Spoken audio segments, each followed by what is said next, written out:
Well, the vocal training. Yes. I actually did have vocal training today at 8 p.m. 8:45. The lady was very nice and she said that... Oh, I just got deleted. She said that I sounded pretty good and like I had like currently like my voice is like gold, so like what most trans people that she's come across with, which was like really surprising because it's like I feel like my chat really likes my voice and find that I sound feminine enough, but when I look at my YouTube comments or like even like when an insult comes into my stream, I feel like I'm still masculine, that it like clocks me quite often, like on my last videos. I think on my Jana, Battle Queen Jana, I got like a lot of newer people, I think, and a lot of like, oh, is this a man? Blah blah blah blah blah type of deal. Your voice video, thank you.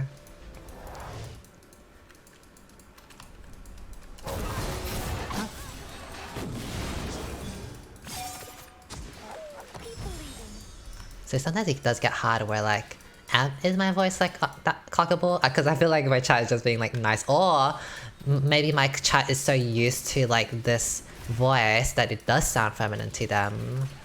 Like they're not like lying to me, but they have a different perspective, right? Perhaps? Probably. Whereas people that aren't very familiar with the LGBT community, when they hear someone like me, then it's like very obvious, like, oh, what in the trans is this? They could just make yourself to doubt. I actually do hear the masculinity, like not the masculinity, the deeper voice in it. Because like, every time I watch my videos, like when I'm editing, I do kind of cringe at my voice. Like what I think sounds like good now, when I look back over my stream, it's like kind of deep for my liking. But it's like, I don't know what my goal is.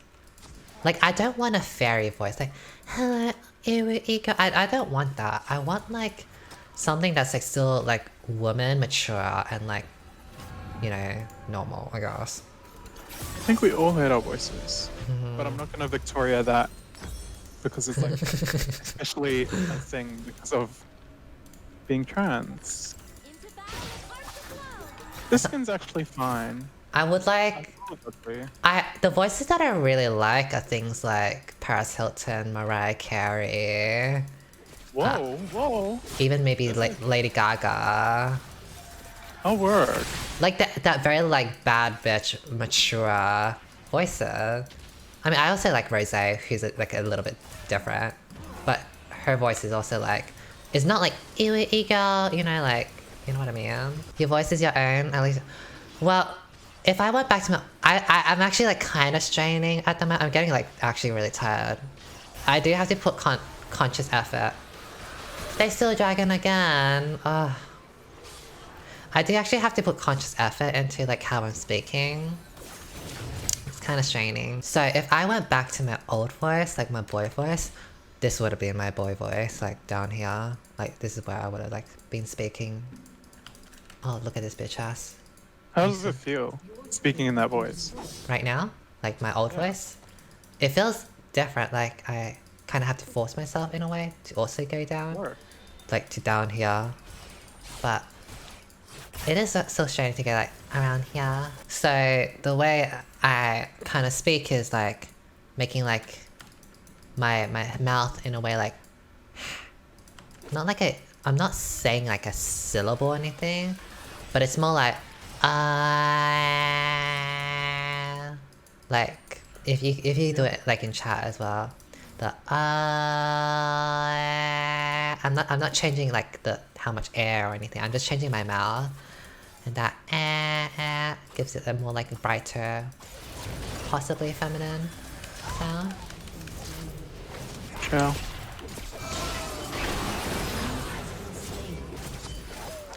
So that's how I try to... That's because I have to constantly do that like constant what's the word? Like thinking? I forgot. Conscious effort. If I'm not thinking, yeah, I can very easily, like, my friends would know this. Like when I'm talking to my friends and like late at night and off stream or whatever, I do tend to like go back down to like the down here and not like think about it. But when I'm on stream, I have to bring this up to, yeah, hello, blah blah blah blah, like, hello, thank you for the sister sub, and blah blah blah blah blah. But it does like get very tiring and straining after a while. So I wonder sometimes if I'm doing it correctly or not. We're not here for your voice, we're here for you. I know, I'm just saying like... I still do... On the subject. Yeah, and I also still do like the voice for myself and like for anyone else. Like every time I talk to a random stranger like on the streets, I actually like fucking freeze up and like get scared that like if they hear my voice, they clock me and like fucking punch me in the face or some shit. I remembered like I was going to the city like a few months ago and this old man, just like, I guess he was friendly or whatever. It was daytime as well. He just started talking to me, just like having like a chit chat with me, and I was so scared like to speak. Like I swear to God, I wish I could like do sign language at that point. Like, sorry, Oh my God. can't speak, just sign language. Why don't you just do that? Just pretend I can do sign language, yeah. Like pretend that you can pretend that you're deaf. Yeah, and like just use sign language. yes, I've thought of doing that honestly to avoid anything. I think problematic. maybe I get most scared of men on the older side, or if there's like The bogan. the bogan. The bogans or like the edgy teens, like if they look like an edgy teen, I get scared of like talking. So every time I talk to like a stranger or whatever, I really like exaggerate, like, oh hi, thank you. Can you give us a cute anime giggle? I don't think. Yeah, just do that and like wave your hand like cute Japanese girls do. Like wave your hand like no. So you know like JJ when we went out the last time. So the first time I said that it was so hot and I was waiting for like the trams at the city, and then a guy offered me a seat. I was like, oh my God, I'm such a woman now. But I was scared to still say thank you. So I would say thank you in like the most softest voice where they know I'm saying thank you, but they won't hear me actually say thank you that well. Sometimes I would literally just like mouth the words, like thank you, not actually even saying thank you, and nod my head. So they think, like they know that I'm saying thank you, but they don't actually hear me say thank you. And then yes, and then another one was when, and then like the second one was, I had good fashion that day. I mean, I do always. And so some guy, probably around like 30 years old to 35 or so, or maybe slightly younger, don't know. He walked by me and was like, oh, nice fashion. I was like, oh, thank you. But I don't know, whenever I speak, I don't know if they like clock me straight away, and if they do clock me, like are they going to be mean about it? I actually have never experienced it in Australia, to be honest. Yeah, that's what I'm wondering. Have you experienced something like that to scare you?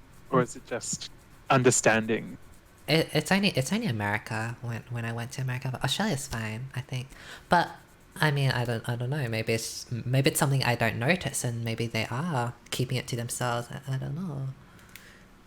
I've had some people like stare at me, but I don't really know if it's because of like, oh, they're clocking me because I'm trans or because I look good.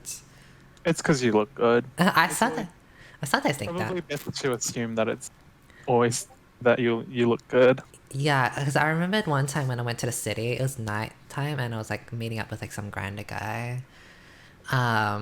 Just for like a little date actually. It wasn't for like any like sleeping moment. It was just like a cute date, like dinner. Like we actually had like a nice dinner, so cute. But I was like dressed up nice and I had my makeup on, and there were like these two like tradie boys, like teenager-ish tradie boys, like kind of looked edgy. One of them was staring at me and I got a little like, oh, like I don't know if he's like clocking me or if he like thinks I look good and is like eyeing me down. But every time I go to the bar or the clubs, like with Kai or like with like the other guy, the European guy, both Kai and that guy have said that like a lot of guys keep staring at me and glancing at me or like checking me out, and I don't really notice it. But I mean, I guess maybe they do check me out. Shit, Oh my god, I nearly went out of base with the wrong items. Holy shit. Not me being so used to like Frostfang. I nearly... I wanted to buy a tier. I was like... You fucking bitch. Nearly walked out with the wrong items. Get yourself in that something, right? Thank you. I'm only confident with makeup though. Without makeup, like... I'm not insecure about myself around friends and around my chat, but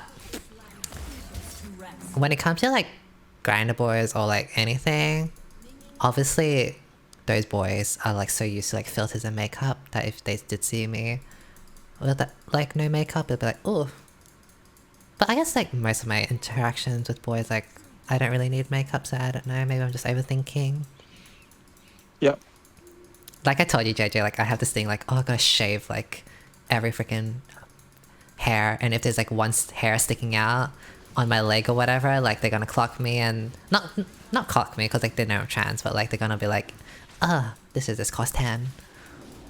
Like I have to like uphold every like stereotypical like female thing, otherwise they like think I'm ugly or some shit. Because it's like, I know like my chat is like very accepting and all, I don't know, but other people though. Another freaking YesStyle. What's this ugly fucking rat's range? Ew. Do you hate talking to strangers on the phone? I do. I've gotten a lot better now actually. I noticed people actually call me ma'am on the phone, so I guess I'm passable. I would like to think Australia is like on the more, is it more progressive would be the word? Like they're more accepting, I feel, Australia. It's either they don't care, like they're the type of people like, I don't care, you live your life type of deal, or they're more on the supportive side. So I'm very thankful for Australia. I think when it comes to vocal or voice feminization, because I love like the Lady Gaga and like Mariah Carey, Paris Hilton type of voice, that like baddie-ish voice, I don't want to like... I don't want to sound masculine, but I also don't want to lose like that baddie-ish like diva voice, if you will. Not saying that you can't be a diva or you can't be a bad bitch with like a high-pitched uwu voice, but I very much prefer like the oh darling type of voice rather than like oh darling. Like that doesn't work, right? Like imagine if Lily Peachy was trying to be like Mariah Carey, like, oh oh darling, oh you think you're so good. Like it doesn't work. I think there's like that very like raspiness to my voice that kind of makes it work. Like Lily Peachy could never, like literally. Pusher? I didn't say Peachy. Not the pusher. You said Kaka Chankla. Among Us videos? Nah, I think I'm done with Among Us. My Among Us videos don't really don't get that much views. I think my audience is kind of over Among Us. I think Among Us is very strong with like the normie type of people, like you know, people that like games but aren't like that into gaming. Like that's why you get like James Charles playing Among Us, right? Like he plays freaking Minecraft and that's about it.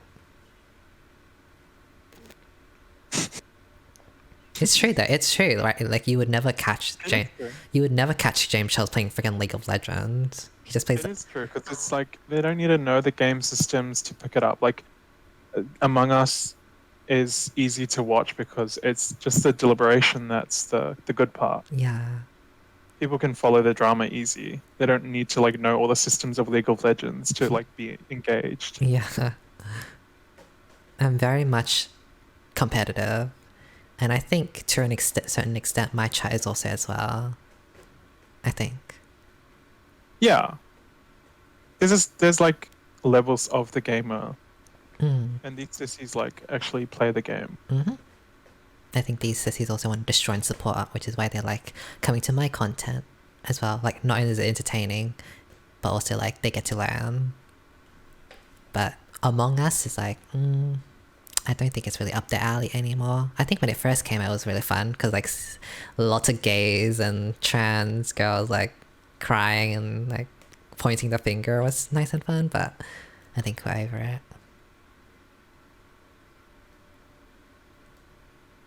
It was funny though.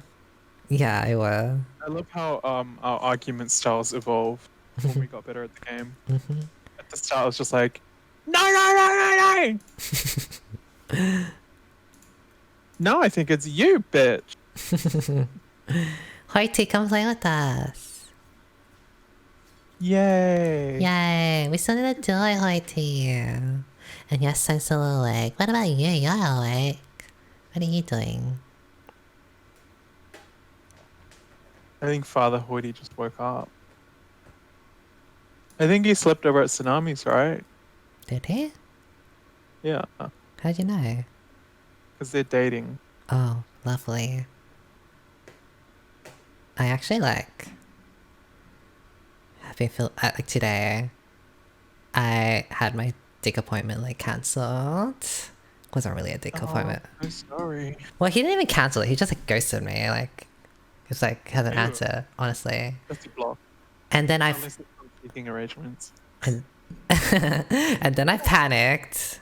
And then I panicked because I was like, oh my god, I'm not doing anything. Like, I'm wasting my time. I should be working. Because I did all my editing, really. I've already, like, hardcore edited and done everything. So I was, like, having a bit of a panic moment. Like, oh my god, should I stream or not? So here we are. Yes, I did see that. Tsunami and Hoity dating. We'd love to see. By the way, Tsunami, your videos are like, there's so much to it. I'm like, when I watch your videos, I'm like, damn, like, oh, by the way, did you want to join Tsunami? Do you want to play with us?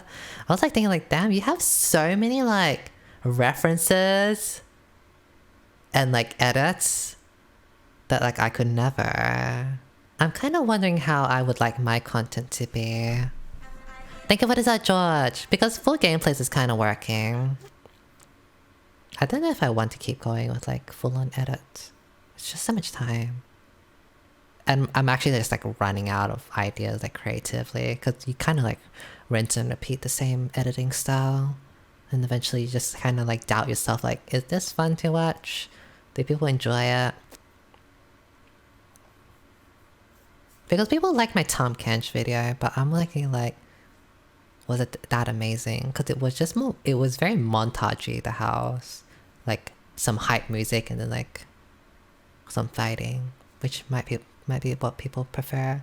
I think like the gold edits were like the edits where I had lots of references and sound effects, but I've been getting a lot lazier.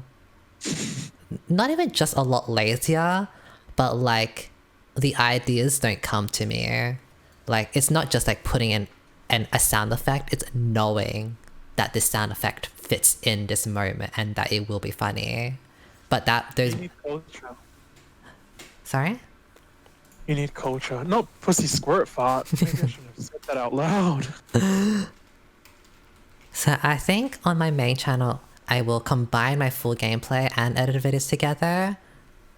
And I may or may not eventually just go full out on just full gameplays or like slow down on my edited a lot, or maybe even pass it off to someone else. I think I would like to get to a point where I can just like pass it down to someone else at a very, very cheap price and not be so anal about like the quality. Because I when I paid $200 for my last editor, I did like the quality. It wasn't 100% everything that I wanted, because it was obviously still a different style and that can't be helped. But I paid $200 per video, did not make a profit, so eventually it stopped. I think I want to be able to get to a point where it's just like $50 max for a video, and even if it was very simple, that's fine. Or maybe even if it was under heteronormy, then that might be fine as well. Because a lot of my edits are very like gay, like LGBT type of like skinny period, Nicki Minaj. So like, you know, like your princess. Wait, Hoyte, does Hoyte want to come to chat? Like Discord, come Hoyte. I miss your voice. So like, you know, like your princess would be like the best example of like her editing, where it's not like LGBT editing, obviously, but like, actually no, I'm bored of that edit. I wouldn't want that for my channel. I think I wouldn't mind. I would if I were to hand it off to like another person to edit, I would like it to be like LGBT, but like scuffed. I think maybe because I think I was too anal about my like before. I was too anal with it being like I want a balance of like gameplay so people can learn, entertainment so people find it fun to watch, and like personality, like whether. Thank you for this, is a Darachi, thank you. Come join Hoyte, I miss you. The new profile picture, Luminum kiss. Thank you so much, Darachi. So I was so anal with like having a balance of that. Montage plays, making it funny, making it educational, making it sassy or sissy, LGBT, like all in one. Say anal again. Anal. You said anal like fucking 10 times. Did I? Hi, Hoyte. Hi, Hoyte. Hi, JJ. Hi, Lumi. Hi. And I miss you too. Thank you. We should do it. Tsunami, are you in chat still? Like, when I watch Tsunami's videos, like, I kind of want that. Like, it's not like, technical, like, I would say like on a technical scale, it's not like amazing in terms of like the most flashiest transitions and clean edits. It's like the ideas are just funny and it's like scuffed but like good. Thank you for this, Radiant. Yeah, that's actually what it is. I like Tsunami's edit. Yeah. Great editor. I was He actually has to compensate for his like gameplay being subpar, so like, he makes it funny and stuff. I was actually thinking if Tsunami would like to edit for some of my videos. Yeah, because he's not good at the game, but he's definitely very funny. It's an army.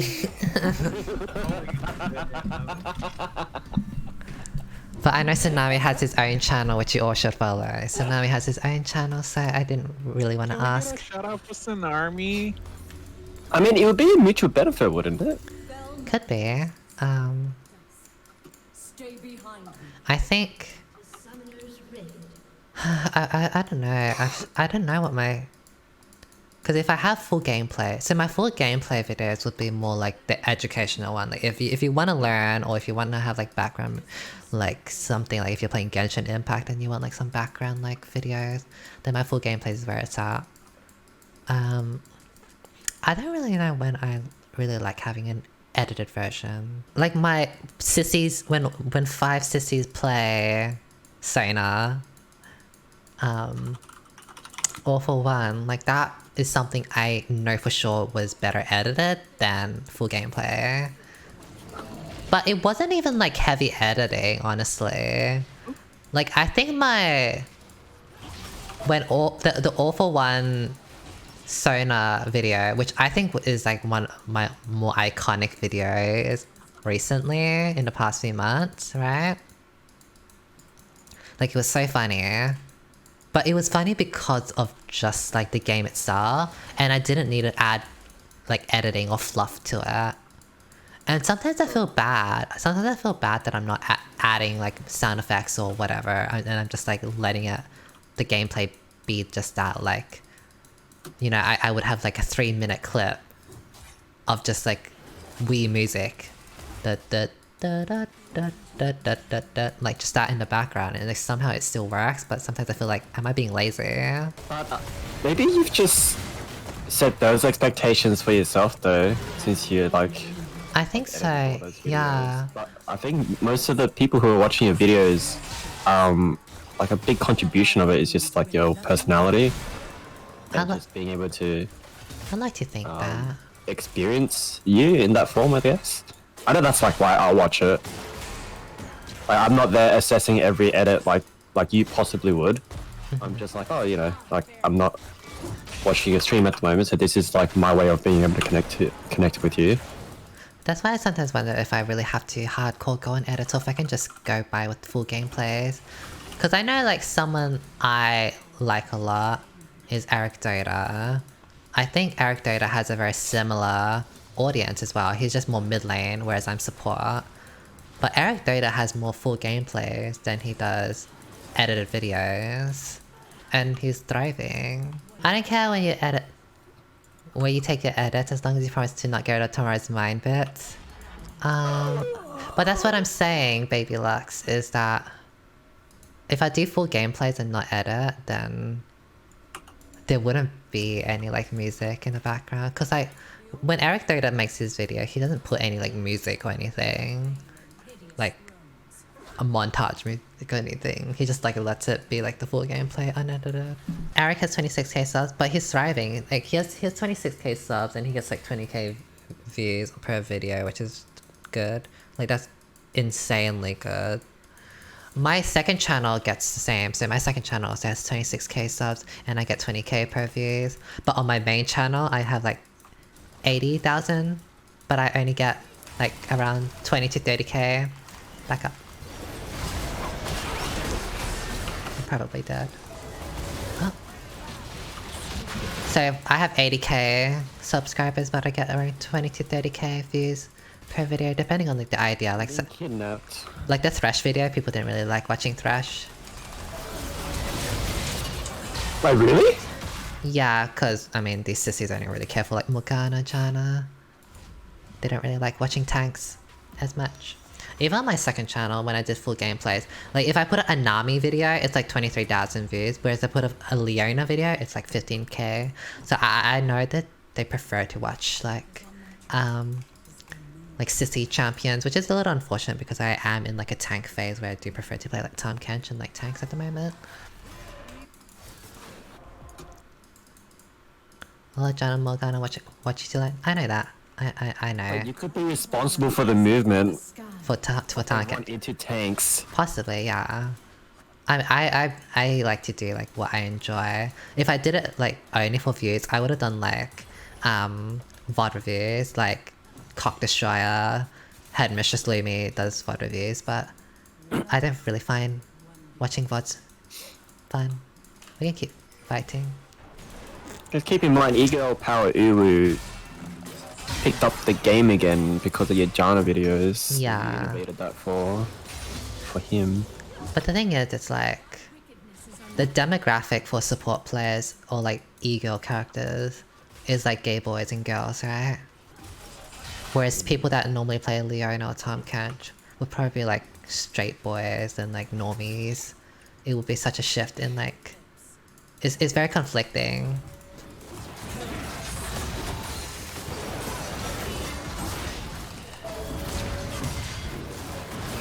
Imagine having to cater your champ pool to do that. That's interesting. I never thought of that. I think it is a reality with me. Because I am a trans girl, I will... inevitably, like gender does and will affect my content no matter what. Yeah, true. Like if you released a Trindamir video. Yeah, like, let's just say if I, like TF Blade, I could be like a challenger top laner, and I could play Trindamir, and I could play, you know, what the fuck TF Blade play? Like Irelia and all that. But because I am as a person, as an individual, I am very like sissy life and clockable or whatever, trans and all.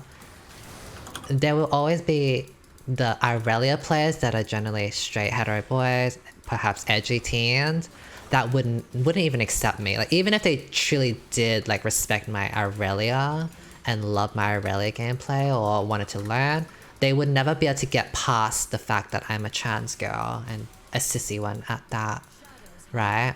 So it's a conflicting Oh, not this.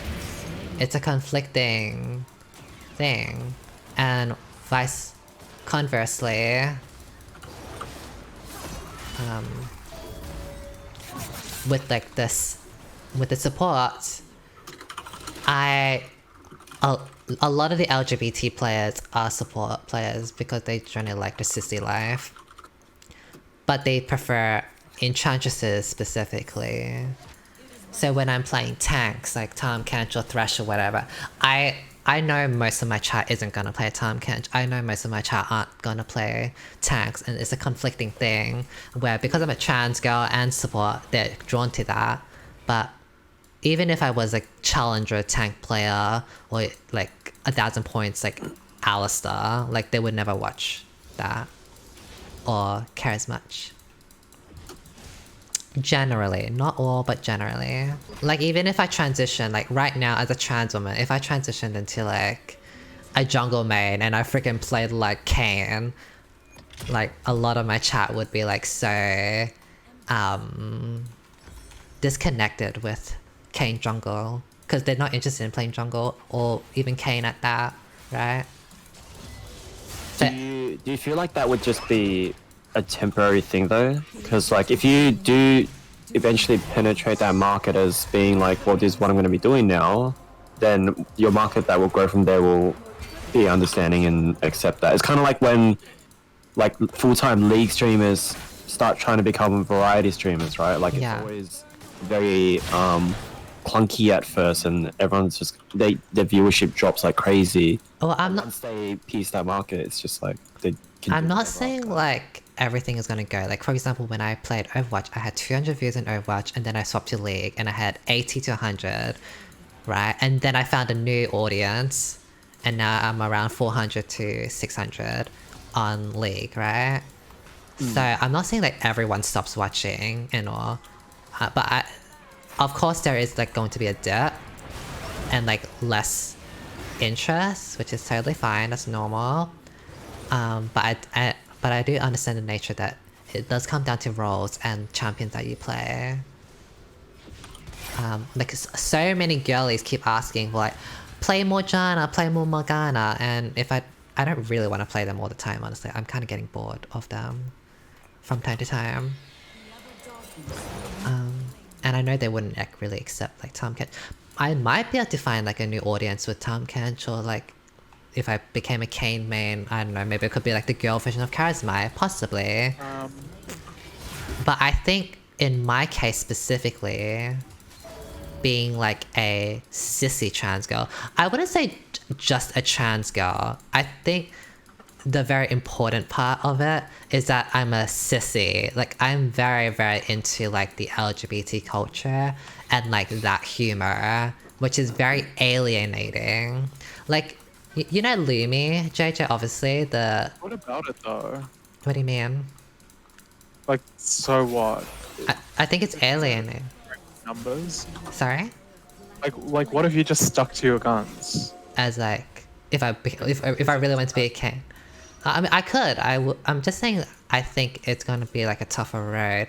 Like, so Lumi, who is another trans girl, she plays PUBG. Has like 800 to 1,000 views playing PUBG on Twitch. We love that for her. I think her chat is more on the normie side as well. But I think it's because Lumi is not so sissy life. Like, she's not like skinny period like me, right? I guess the point I'm making is that because I have such a, I just call it sissy personality, like skinny period, it caters and attracts a demographic that usually plays specific characters / roles, which are ego supports. And it alienates a certain demographic, which is like teen boys or edgy boys or whatever. Just take the minion. I ate the minion instead of him. I suck. Like, does that make sense?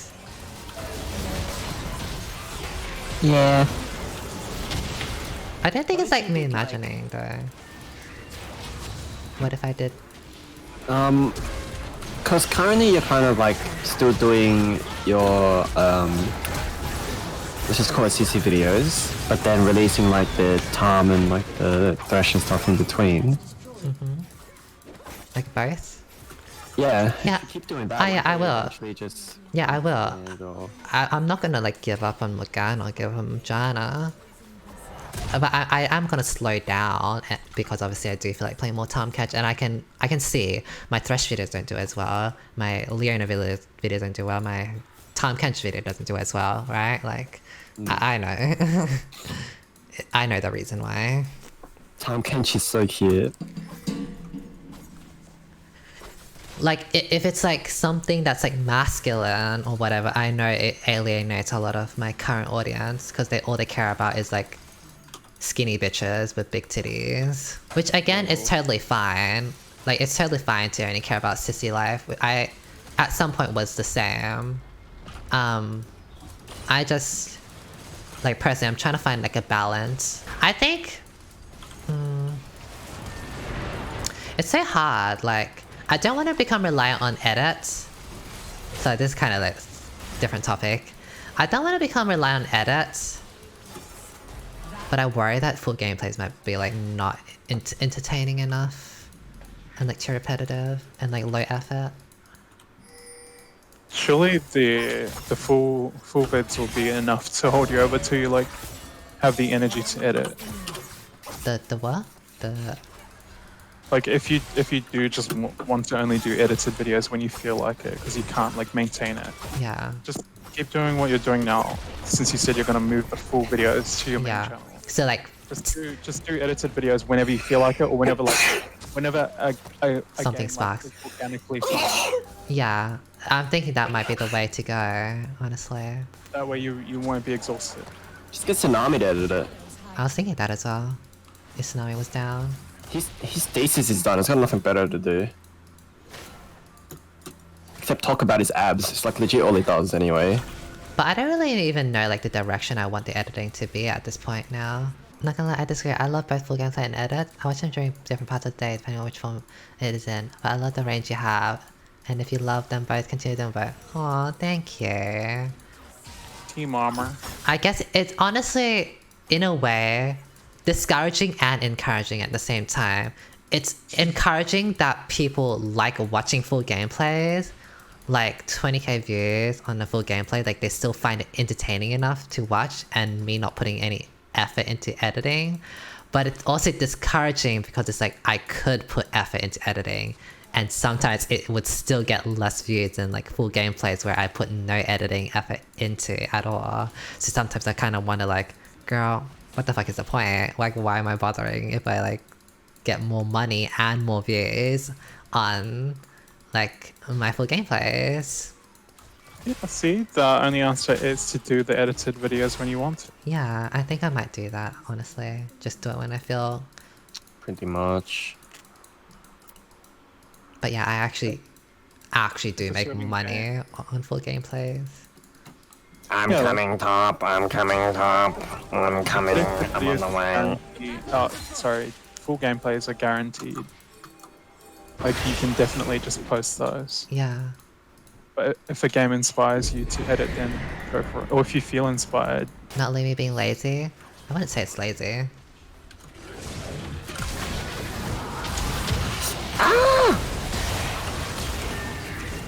It's not like I have to edit though. Like, I think people that ask for edits, like, without understanding, is kind of entitled. It actually takes a lot of time to. She just spent an hour on a TED talk exploring the ideas and why and her reasoning. For you to just stamp lazy on her face. I just love the edited style, especially the main effects play. I mean, like, I don't really care. Like, that's kind of like entitled to like constantly expect. Like, you probably watch my videos on like ad block, right? You probably have 3 different accounts to post hate comments.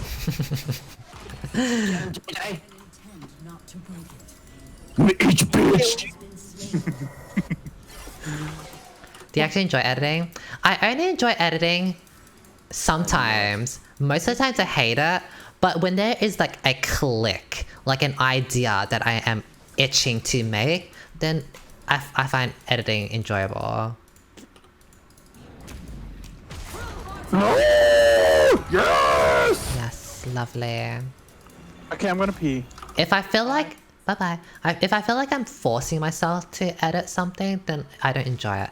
But I need to have an itch and an idea. It actually, surprisingly, I didn't think it would take so much time to put up full gameplays.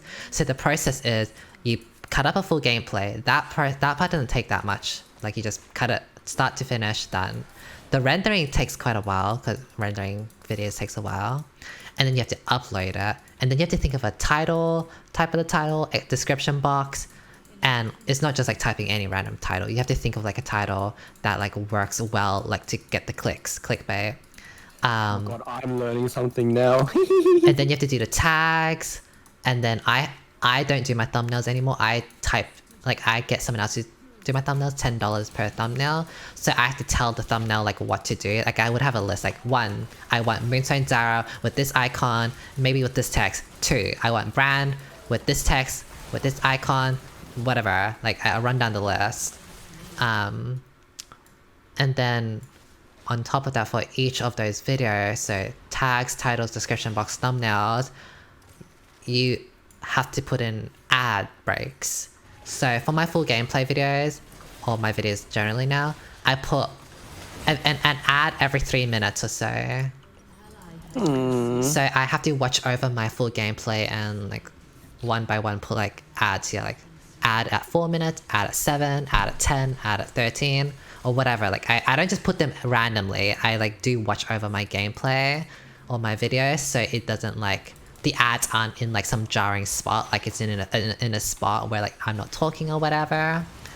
And so I have to watch for each full gameplay, and I've been putting out lots of full gameplays, right? I've been spamming my full gameplays. So each full gameplay, like that process of thumbnail, title, description box, tags, the ad placements, all that shit. It actually takes a lot of time, surprisingly, and I didn't expect it. I wouldn't say it takes a creatively it takes a lot out of me. I think it does, however, it is time consuming still. Even though it doesn't look like you're putting any effort into anything. So I used to think like people that spam full gameplays like that was lazy content or whatever, but it does actually take time to like set up everything and get the ideas rolling and stuff like that. So Nami, did you want to play? And yeah, what else?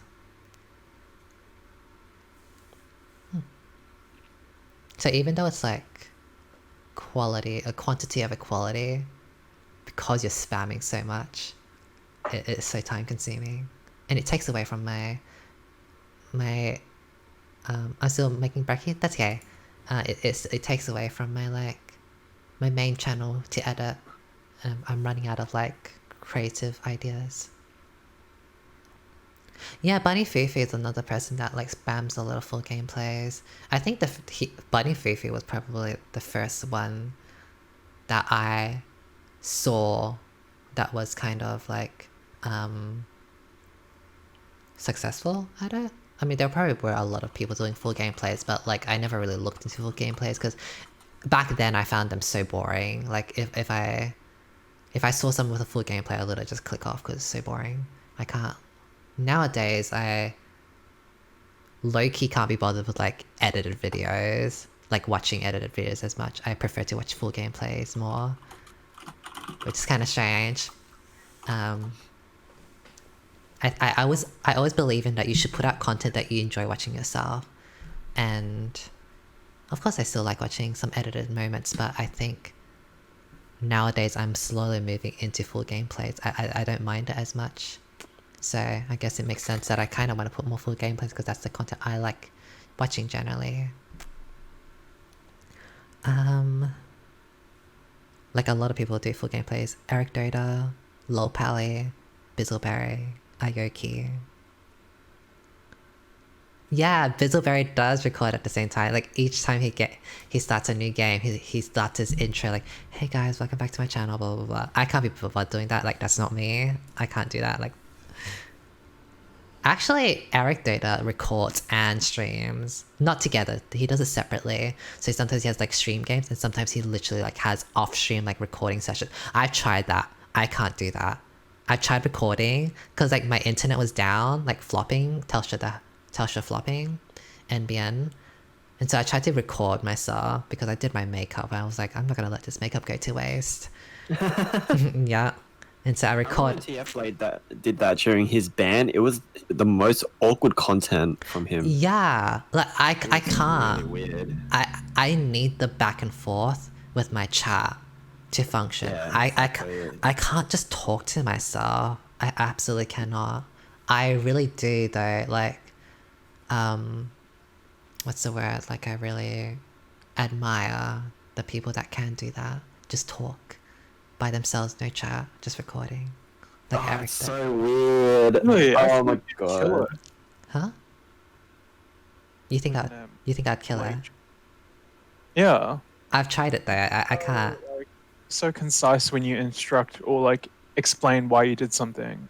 That is true, but I can explain my stuff fine, like if I make a play or not, but there are like lots of dead moments. Like if you've noticed, luckily my chat is quite quick now and quite active, but if you ever notice a time when my chat is like staying still and not talking, oh my god, I shut down. I don't talk. I just like glance back at my chat, no one's talking. Oh, I'm sad. Let me look back at my gameplay, pretend like I didn't see my chat, pretend like I'm busy. But like An instinct, your eyes go to chat. Yeah, all the time. yeah, and like if nothing's moving, if no one's saying anything new, like I don't know what the fuck to say. I just like sit there in silence and try to say something, but like Just laughing nervous. so I could never do like recorded sessions. I hate it. Just give me them babies. So much. Oh, I was talking about full gameplays or some shit. Yeah, Bunny Fufu makes a lot of full gameplays, and I mean people like watching it. I was thinking there were two mediums that I was quite happy with doing. So I quite like box videos because box videos is very montagey the house. He actually inspired me all the way back from like Overwatch days actually. So it would be like the format of box would be like an intro or like something like to show off his personality, and then like two minutes of a montage Riven moment or whatever character he's playing, and then like another like 1 minute or 30 seconds of like some personality. I call them personality clips because they're not gameplay or anything, they're just like clips to show off like how funny you are or like a moment that happened, right? So I call them personality clips. And then another Army this game. and then another like 2 minutes of like music montage, and then another like 30 seconds of like personality. So that's something I would be down for because I that's already like my format already. My format is quite montagey the house. The only problem with that is that box obviously plays very, very flashy characters like Riven and all, so he does have like lots of montage moments to do because they're very like sporadic moments. It's not like one game, it's like 10 different games, his montages. Whereas when I make my videos, although they are montagey, it's always like one game. Like the Tom Kench video that I made was like 3 games in one video, or sometimes I have like 1 game in one video. It's not like multiple games montage, it's just like all the best moments in that one particular game. So I don't know if I can pull off a box montagey like style with support, because support is not as flashy, right? So I rely more on like the game itself rather than like playmaking. But their vids are kind of boring. I mean, I like box. I actually quite like Bobkin's videos. They're not too bad. The other one that I quite like is... Sorry, I wouldn't say I love, but I would say it's a happy medium. Is... Disguised Toast. So what Disguised Toast does for TFT is that he has like an intro. So for example, if he's doing like some insane like 9 Vanguard moment, there would be like some sort of like intro like, I wonder what would happen if I had 9 Vanguards, and then like, whoa, like I got the 9 Vanguards, this is so strong, and like he shows some gameplay or like some like hype moment to let the viewers know like what's to come of the video, like to prepare them that there will be like a 9 Vanguard moment, that it was like a Poggers moment, but he doesn't actually show the gameplay itself. But anyway, like, and then after that intro, he shows the whole entire like full gameplay. So I was thinking like a happy medium for me could be like, let's just say I had one game that was like really good with Leona, like maybe I versed mid beast and I fucked mid beast up, right? I could have like just one clip of me doing really like well and like beating mid beast, like some Poggers moment. And that could just be the intro with like some cool edits, like maybe suspense music, I don't know, like some sort of edited skinny moment. And then I could have my full gameplay. So that way there is a balance of, it's a full gameplay, but there's also some tiny editing, like not a lot, but like still a little editing for just the intro. That's something I was thinking of, but I'm not too sure.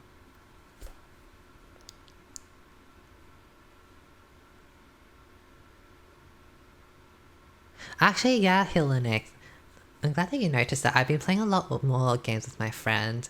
I used to, like, I still have like this internal struggle with myself, like thinking like, well, I'm not really playing ranked mode, maybe people would think like I'm a shit support, because like a lot of people like to learn from my support, right? But if I'm not playing ranked and I'm not doing well, or like if I'm not high ranks, then why would anyone want to learn from me? I mean, I know I'm good, but like, I feel like there's this constant pressure to prove myself that I'm good, to constantly teach.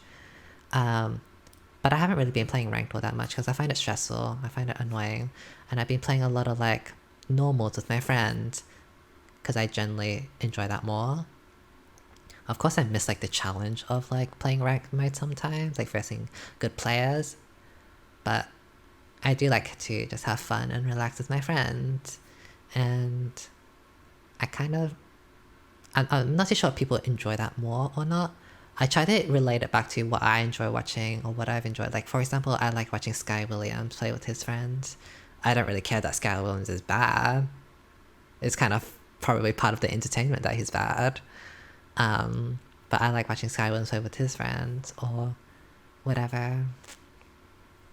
Maybe that could be a trap or like a pitfall you're falling into then, that you keep thinking, or you have this mindset that you know, you enjoy certain content, so you want to release similar content, whereas it's just the case that maybe a lot of people just really enjoy watching you play with your friends as well, even if, I don't know, I don't know how to articulate myself there. Wouldn't that just be like hand in hand? Like, I do believe in like, you should put out content that you enjoy yourself. I truly believe that, because there will always be people like you, right? So I see a train, the midnight train.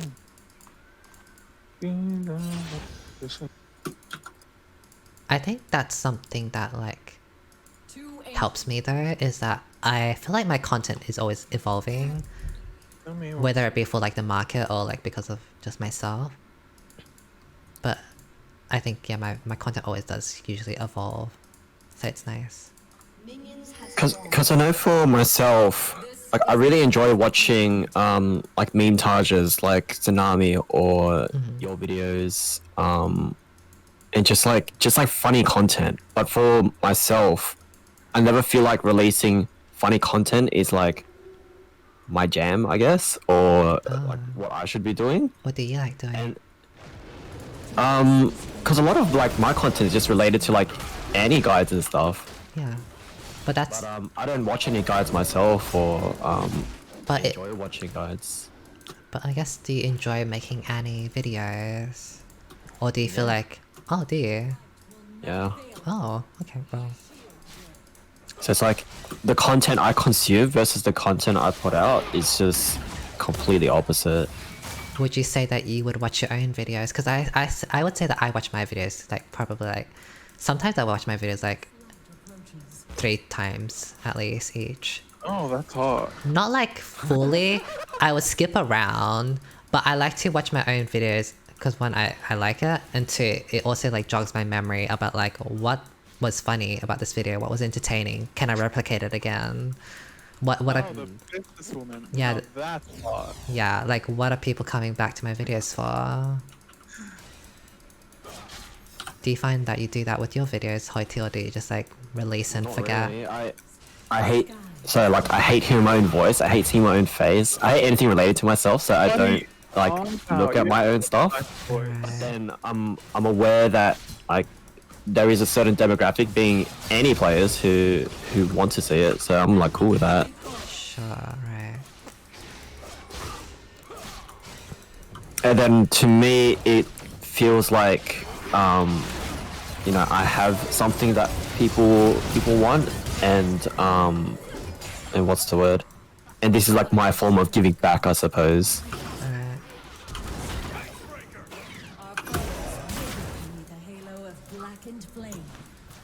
I don't know, I've always found that like the content that I like consuming eventually evolves into what I make, which is why a lot of the times, not that I'm copying other content creators, but I am inspired by other content creators.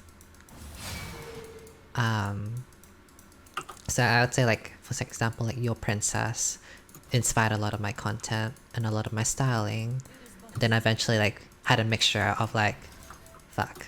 I'm on the way, JJ. I had a mixture of like my style where I had like Antonia Gaza mixed with like Your Princess. But yeah, I guess from my perspective, when I stream or like make any content at all, it's from the point of view of like I'm just trying to give back. What's mainstream right now is placing like a 4-5 second clip at the start of your video, and then a full gameplay, right? So that's very like disguised toast. That's what I kind of want to try to do.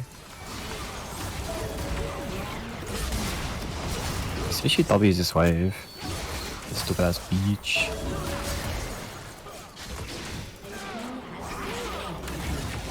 I see the merch ad on your full gameplay. It's a good idea. Just want to zone out the cannon. Not me fucking missing the cannon. My merch for Zanzula. Yeah. Yeah, I see as well. Soju, yeah, very TF. I always wondered like if it was like a TFT or Hearthstone type of thing, but I know a lot of people do full gameplays on League, and honestly they're popping off. So like, I guess I'll do it as well, like full gameplay, and I'll try not to be like guilty that I'm not editing as much in a way. That stun is so fucking long. But I do know that there are people that I do enjoy watching, like Helicopter or like Your Princess or whatever. Sometimes Bobkin, and they do have like edited moments.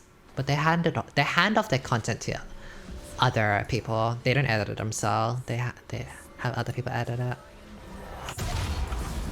And I think when they do that, they of course are looking for a vision for like their videos, but I think they're very happy to just let the editor take control. Yeah, because it's like secondary to their thing. Yeah. I don't know if I could do that. Like if I could just like let someone take control and have their own vision over my channel. It's probably just wildly different as well because they make so much income Yeah. that like they can just chill and do whatever the fuck they want on Twitch. Yeah. Even And if just like it's guaranteed the business that they get from YouTube as well. yeah. Like even if a video flops or whatever, like it doesn't really matter to them. JJ, you're so smart. No, you, Hoity. Yeah, no, not me. So yeah, I think I'll do that style. If I can make an intro. I think sometimes I can't make an intro just because I can't really find a moment. But if I can find an intro moment, then I could put it at the start of the video, probably like 30 seconds or whatever, and then like a full gameplay, and that'll be fine. I think what saves my full gameplays, or not save my full game, like what people like coming from like full gameplays for still, compared to other support players, is that maybe I have a certain way of explaining myself. I don't really watch Aoki too much or like Bizzleberry or anything, so I don't really know how exactly they are. But I do know like part of my strengths is that I do explain my content, like explain my shit a lot. Like it, for example, like that brand moment, like I don't just like, oh, I died, period. I do talk about like, oh, how I could have played better, why I played bad, or what my mistakes were, blah blah blah. Informative gameplay. Yeah. So maybe Informative. that's why people enjoy. Eric doesn't like making a big deal out of his gender identity or like sexual orientation. Same. Yeah, me too. Me too. Thanks. I used to have the excuse that it was just like me being trans and unavoidable, but I don't think so anymore. I've been thinking about like how like in Overwatch, like, or even like Lumi, like a lot of the trans girls in Overwatch, they're very not like me. Like I feel like I'm some like exception, like I'm like some like very sissy live. Tsunami, what are you doing? Which is like how I've like, Hey JJ, it's me Tsunami. What's happening? which is why I've kind of reflected on like, is it really gender identity or is it like a personality? I like to think of it as like it's a personality that comes from gender. Like I would not have this. Like I think anyone can like safely say that I wouldn't have this personality if it weren't for like me being a trans girl or a gay boy back then, right? Like if I was like a straight boy, I wouldn't have, like I wouldn't be saying skinny. Oh. Yeah, I wouldn't be saying skinny or period, right? So I thought Civic was straight from how he was talking. yeah. Just a product of his How he environment. typed in solo queue. It's like, who's this bitch?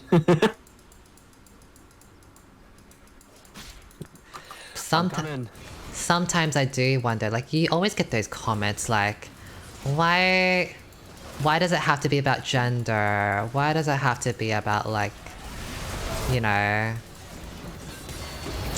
what you like you like boys or you're a trans girl, blah blah blah. Like, why does that matter so much? Blah blah blah blah. And I used to, and I still do to an extent, like, no, like, of course gender matters. Like, you'd be a fool to not think that. But then I sometimes wonder, how do the other trans girls do it?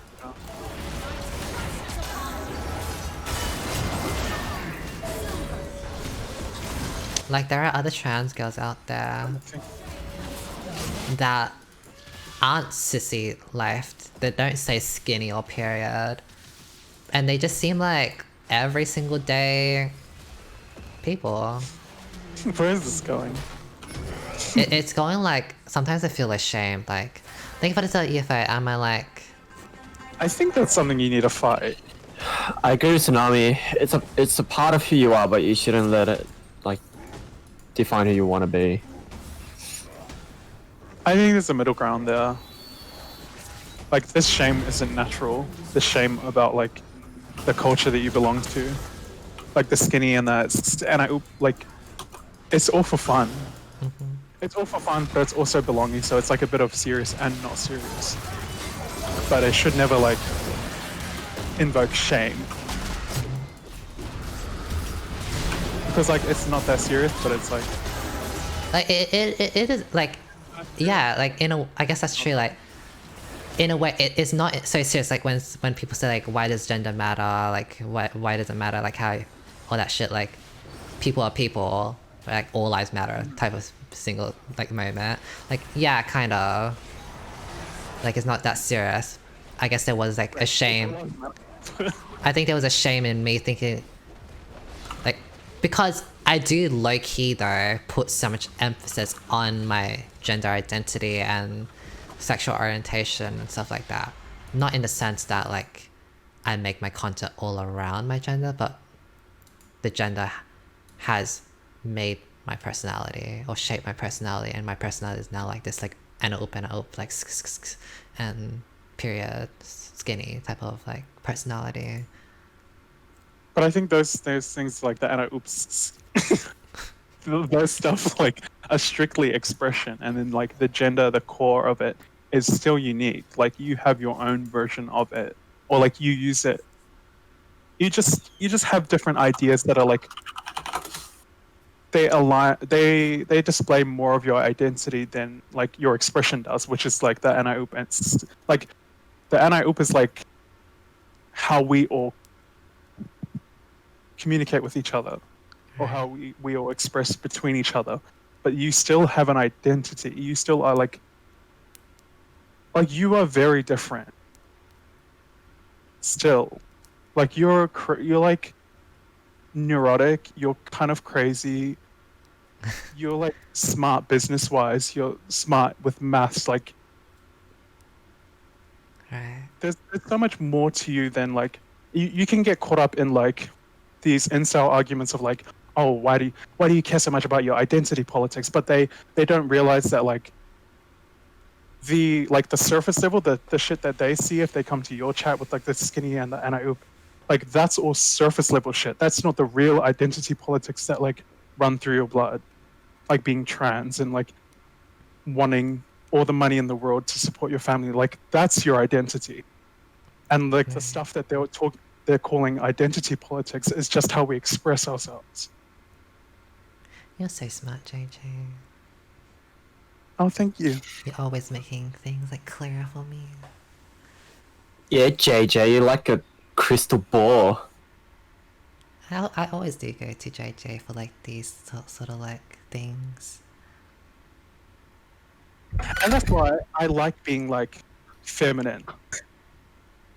Like I think it's like important to like usually when we're not like it's good to have arguments with incels or like discussions with incels or people that are right leaning or have an opposing opinion to you, because like I've learned that like a lot of the gender bullshit and all of the stuff that we end up like dividing ourselves with like gender wise, it's like conservatives or conservative people getting hung up on how we express ourselves, but like that's not what gender is. That's why I think like our expression doesn't have a gender, and it like how someone expresses themselves does not need to be linked to their gender, but it can be. Yeah. Anywho, like the anti-oops isn't like doesn't define your gender, but it is a product of like the community. yeah, like if you look at it, like if you look at your own life without like needing to draw like a broad connection to society or the group that you belong to, like we adapted this form of expression, this stupid like gay meme shit, as a form of fitting in. Like we don't talk like normies, or and it's like vice versa as well, because like hetero people like express themselves the same, like in similar ways that we can't relate to. Like we adapted this shit to be able to talk to each other and to be able to express ourselves in a way that neither masculine men or feminine females could. Like it's strictly for queer people. So like these forms of expression should never make you feel ashamed, because like this was like the serious side of it is that this is our form of fitting in, and the non-serious side is that like this is just us fucking around. So if you're getting hung up on how we like fuck around, then like wait till we get to the serious shit about like being trans and just being gay in a like heteronormative world. I think like part of the shame that I have is that it is so hard for me to interact with people that are normies. Like with Hoity, I feel really confident. I feel like very comfortable with Hoity. I'm not too sure why though. But when it comes to like strangers or like normie people, I get like scared to talk to them, honestly. Because it's like they might see me as just like the Anna up stuff. Even like I feel like I can't function without that. Really. That's why I think it's important to like. Oh, this is another point that I think all the sissies in chat should heed. Like, surrounding yourself with people that only share your opinion is not progressive at all. Yeah, echo chambers. Yeah, if you're not challenged in your opinion, if you only have girls that like follow this, that have the same like left-leaning liberal ideals, you're only going to stay like stagnant. And it doesn't mean that you need to befriend and like fall in love with people from the right leaning or the conservative or whatever it be. You should be challenged. You should understand what brought them to their point of views and what brought them to oppose your point of views, and that's how you progress. Like if you can't come to a solution with that person, that's fine. At least you learned something from them. You learned what got them there, and you understand more about the world, and that's what like true is. And Lumi, I'm not sure if you remember like the very first time we like spoke and like played games together. Like I was also not sure like how exactly to interact with you, and I remember I was asking you a lot of questions, and I think you were, from your side, you were starting to pick up that like I wasn't out there to harm you. Like I was there to learn something, and I was there because I was also like I've been like ignorant to your world for quite a long time. I didn't know a lot of those things, and then you started like talking to me about it and having that conversation with me. And like JJ said, you challenged me on my thoughts, and now my Discord's like 80% gay and Tsunami's in there. So like that word wouldn't have existed And Tsunami. had it not been for you know, you opening me up to that path as well. Well, when you said like you weren't too sure about me, I think I have that like worry for like everyone that I talk to. Not only do I get worried that like, oh, they're gonna clock me on my voice because I do sound a little bit more masculine, but I also get worried that like if they know like a surface level of me, like they vaguely know my stream or whatever, that they think that's me, like the sister skinny and oops type of thing, which is very still much me, but like I don't know, like I guess people like they see that and they might get intimidated. Not intimidated as in like, oh, they feel like below me, but they're more like intimidated, like they don't know how to interact with someone that is like this. They don't know how to interact with someone that is like Anna up skinny period T, and that's on like Anna like, you know, very like gay meme, LGBT meme stuff. Like I worry that they don't know how to interact with me. Well, it's ultimately at the end of the day, when you want to have like meaningful conversations with someone, it doesn't. All you have to be at the end of the day is just genuine. Because if you're genuine at the end of the day, whether they accept you or don't accept you, then that's really your answer to whether you two would have any real connection or not. If you just continue to be genuine with the people that you interact with, it'll be decided what kind of community you end up forming or what kind of connections you start forming with those people, and that's it. Like, you don't need to question it after that. If you're genuine with someone and they don't accept you, then you've done your part, and the rest is just on them. The onus is then on them whether to accept you or not. And if they don't, then that's their issue at that point. I think once you have all of these ideas of yourself and your identity and your community developed fully, and you like really understand your power, you won't have these like little fears that like stand in the way of your personal progress. Like that thing you said about like I'm scared that people will think that me as a trans girl, especially a trans girl that belongs to this like sissy community, that they'll think that I'm just anti-oop and whatever. But you remain genuine to yourself, and they need to give more time to the conversation and to learning who you are. Like don't let these little things scare you, because it's like at the end of the day, it's not really on you to convince them that you're not just like anti-oop, but it's not a bad thing that you have like the anti-oop in you. It sounds so funny that we're talking about anti-oop, but anyway. You have the anti-oop inside you. All this time, it's been there. That shouldn't scare you from like just jumping into conversations or just like engaging with someone, because it is on them. Like if they really think that you're just like an anti-oop trans girl, like then that's on them. Then you can leave it at that. Then they can stay right there.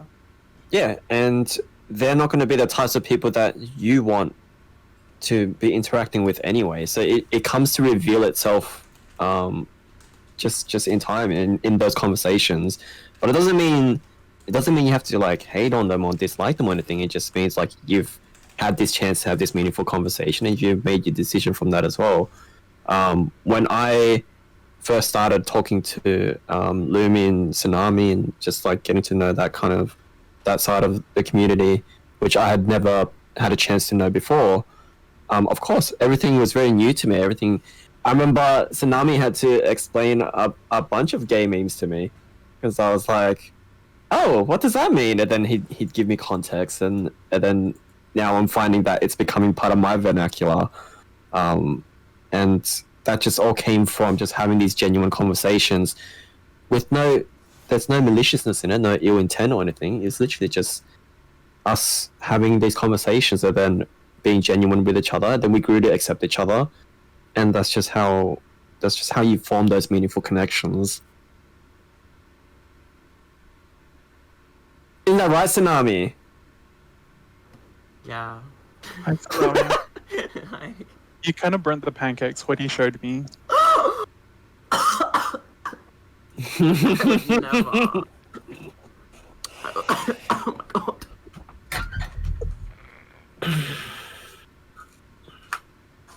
No, but Hoyt's right. Like, I thought he was a straight incel, but he's really not. He's so much more than that. I didn't think that at all. When I heard him. Yeah, I'm a bi incel. I don't really know how to explain it. Like, I'm trying to think of. So someone in chat was like, I'm gonna be honest. Like, if I had a serious conversation with someone and they were like T and all that, like I would think lowly of that. I'm not like that. Like in serious conversations, I'm not like T sister blah blah. My friends would know that I'm not like that. I think when I'm serious, I'm this would be me, kind of. Thing is like, if you put on like, there's a persona that everybody puts up, like, in front of other people, right? And that's what I was actually going to go into. Like, I'm trying to imagine, like, the interactions I have with chat and people that I, like, meet in real life. So, like, with chat, I feel like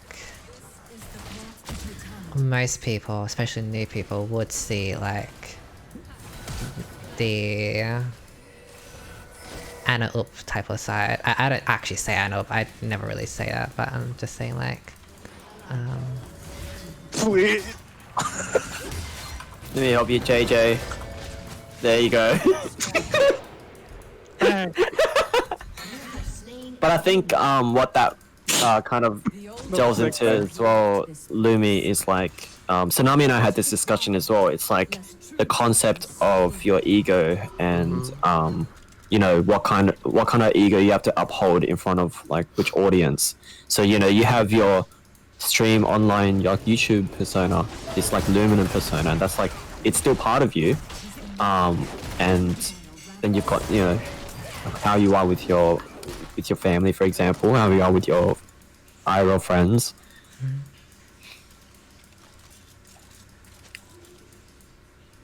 And yeah. you know what? Like this is like gonna be so strange to say. Like I low-key like get scared of like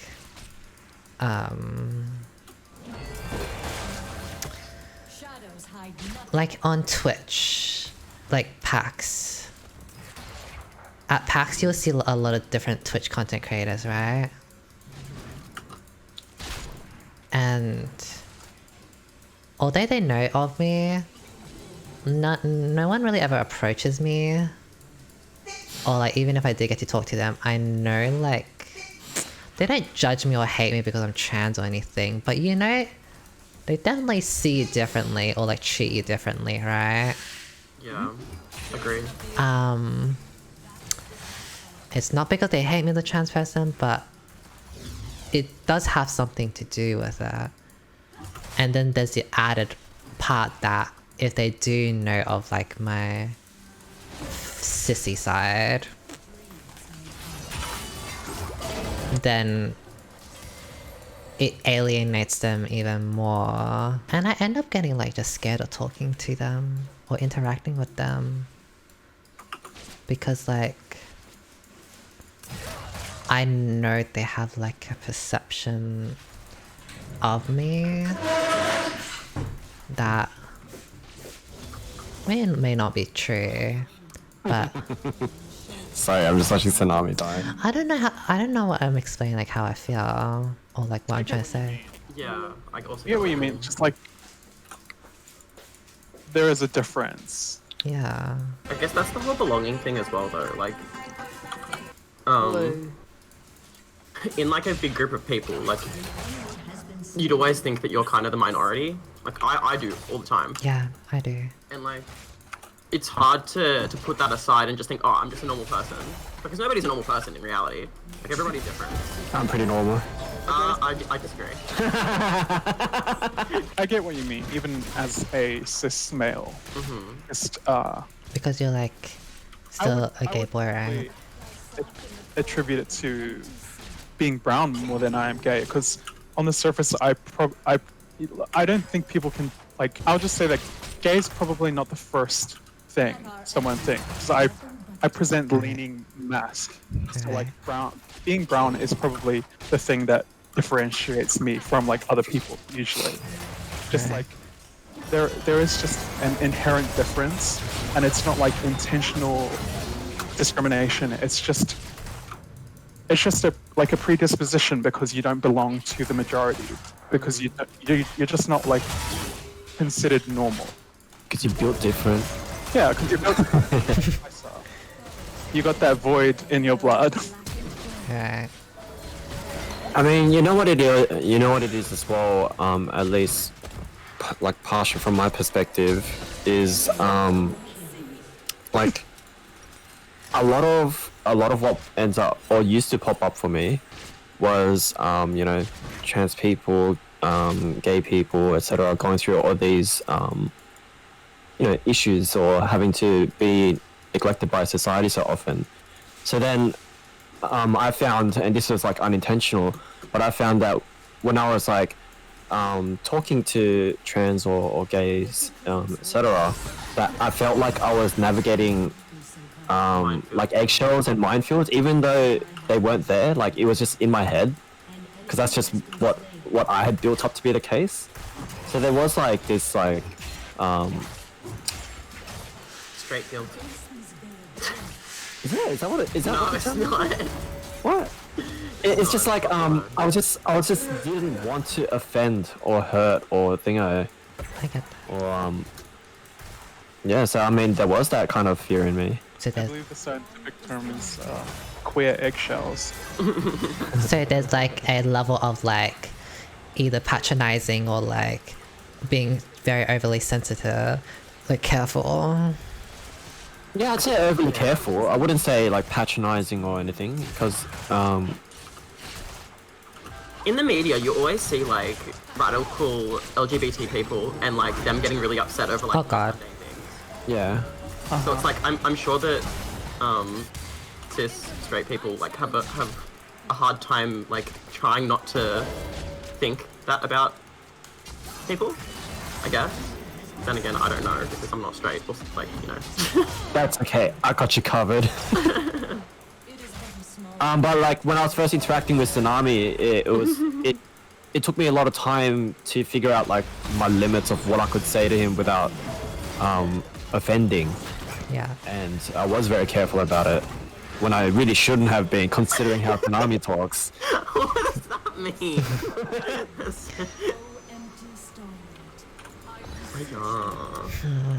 Oh, wait a minute. What's going on here? I don't know how to explain it anymore, but like, I guess if you girls understand like what I'm kind of saying, then it makes it easier. But like there are some people I just think about like if I were to meet at parks, right? And I just know like Bruh. JJ, although people love to say like gender doesn't matter, I care for people for like a personality and all, like I just know like low key that there is like a shift in how they would treat me because of like my gender. Or if it's not my gender, like let's just say that they are friends with a trans girl. Okay, I think this is better. They might be friends with like trans girl, they might be fine, like totally fine. But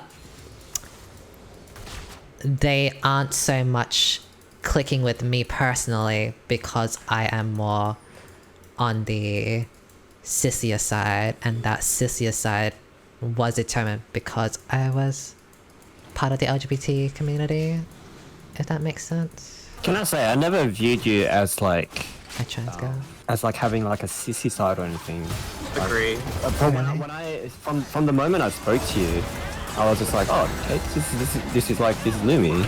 I didn't think of it as like, oh, you know, what's this side of her versus this side, etc. It's just I was just talking to you, and this is just Luminum.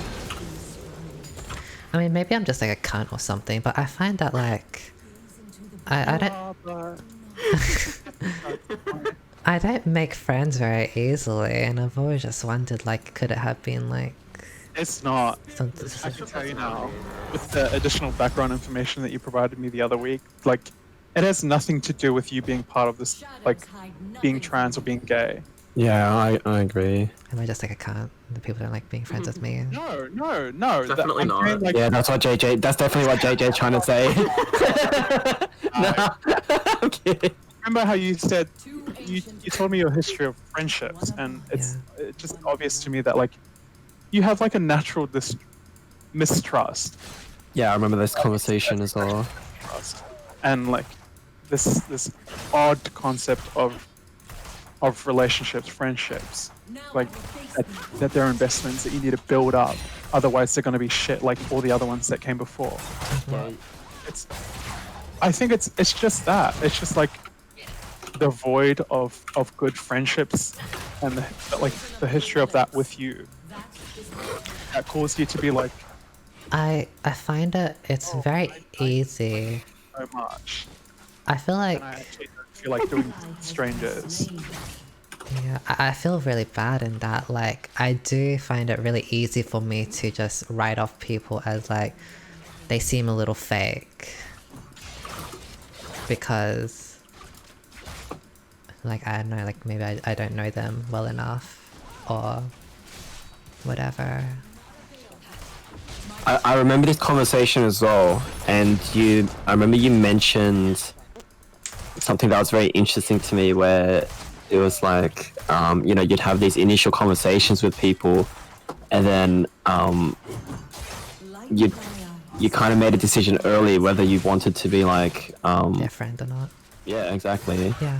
And then what I had raised to you was, well, like, how do you know? How exactly do you know how someone is just through those initial interactions? I'm sure a lot of the friends you've made or the close friends you've made just happened because you were just having genuine conversations, and then one thing just led to another, then you just became close.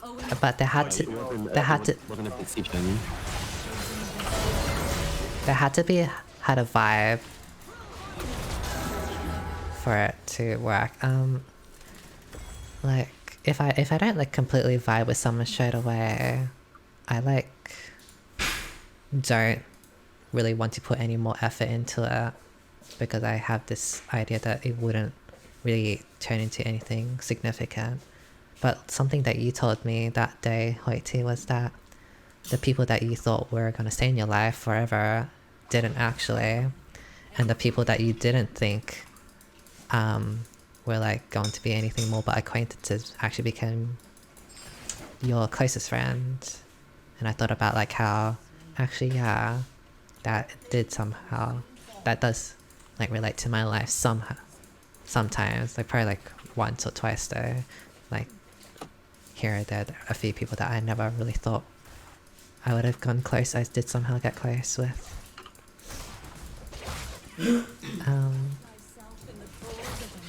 Let's also keep in mind the first time I played with you, I remember some friends had pointed out to me that I was playing with you, and then by the end of it I was like, okay, I'm pretty sure Lumi fucking hates me now and doesn't want to talk to me anymore, and I mean we're still talking, so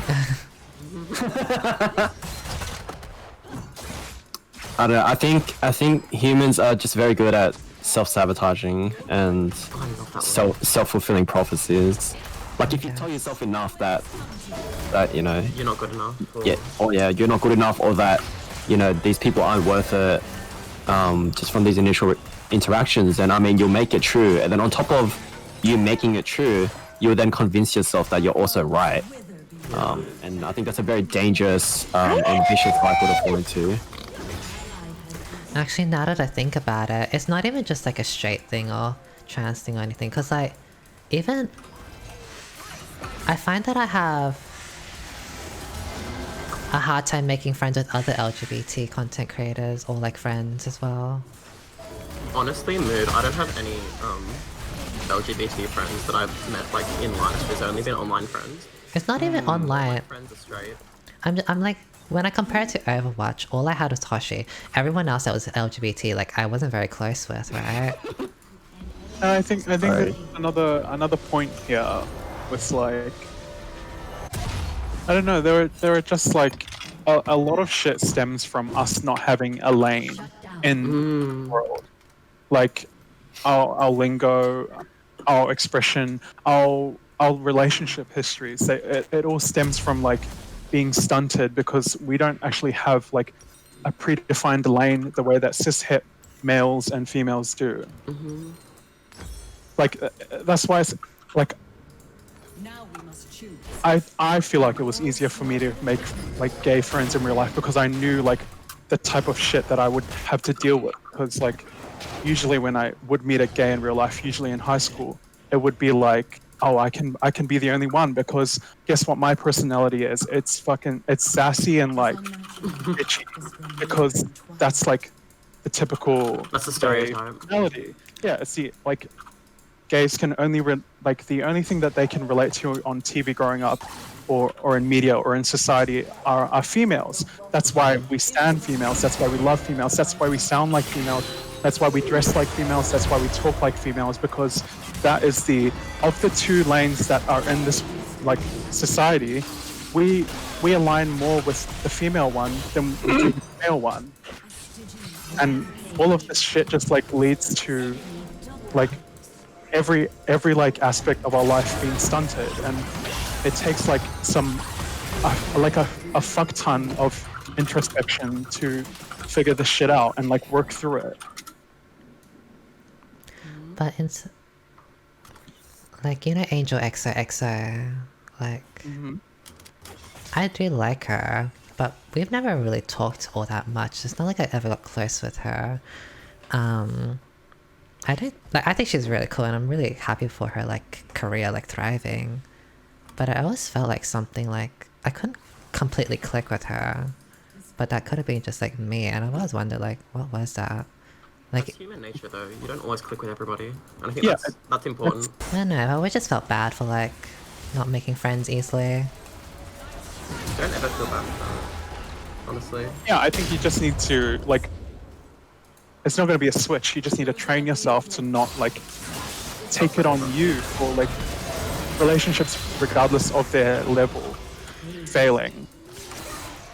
Like whether it be you making new friendships or long-term friendships. Like I know a lot of people talk about like clicking, like, you know, clicking with certain people, etc. I'm actually of the opinion that clicking isn't as important as people think it is. You think? Yeah, I've always just thought of it as You think you can always just build something with everyone? you can't always build something with everyone, but you can always be genuine and then just let that part determine by its own nature, like whether they're a good person or not. But then You don't always need people around you who you click with. What I tend to want around me is just good people, whether I click with them or not. And then, amen, sister. so I don't know, like even in our group, there are people within the group that I don't specifically click with, but I really appreciate that they're there and in my life because they're just good people. Just say my name, Heidi. Well, why would I say your name? I'm not talking about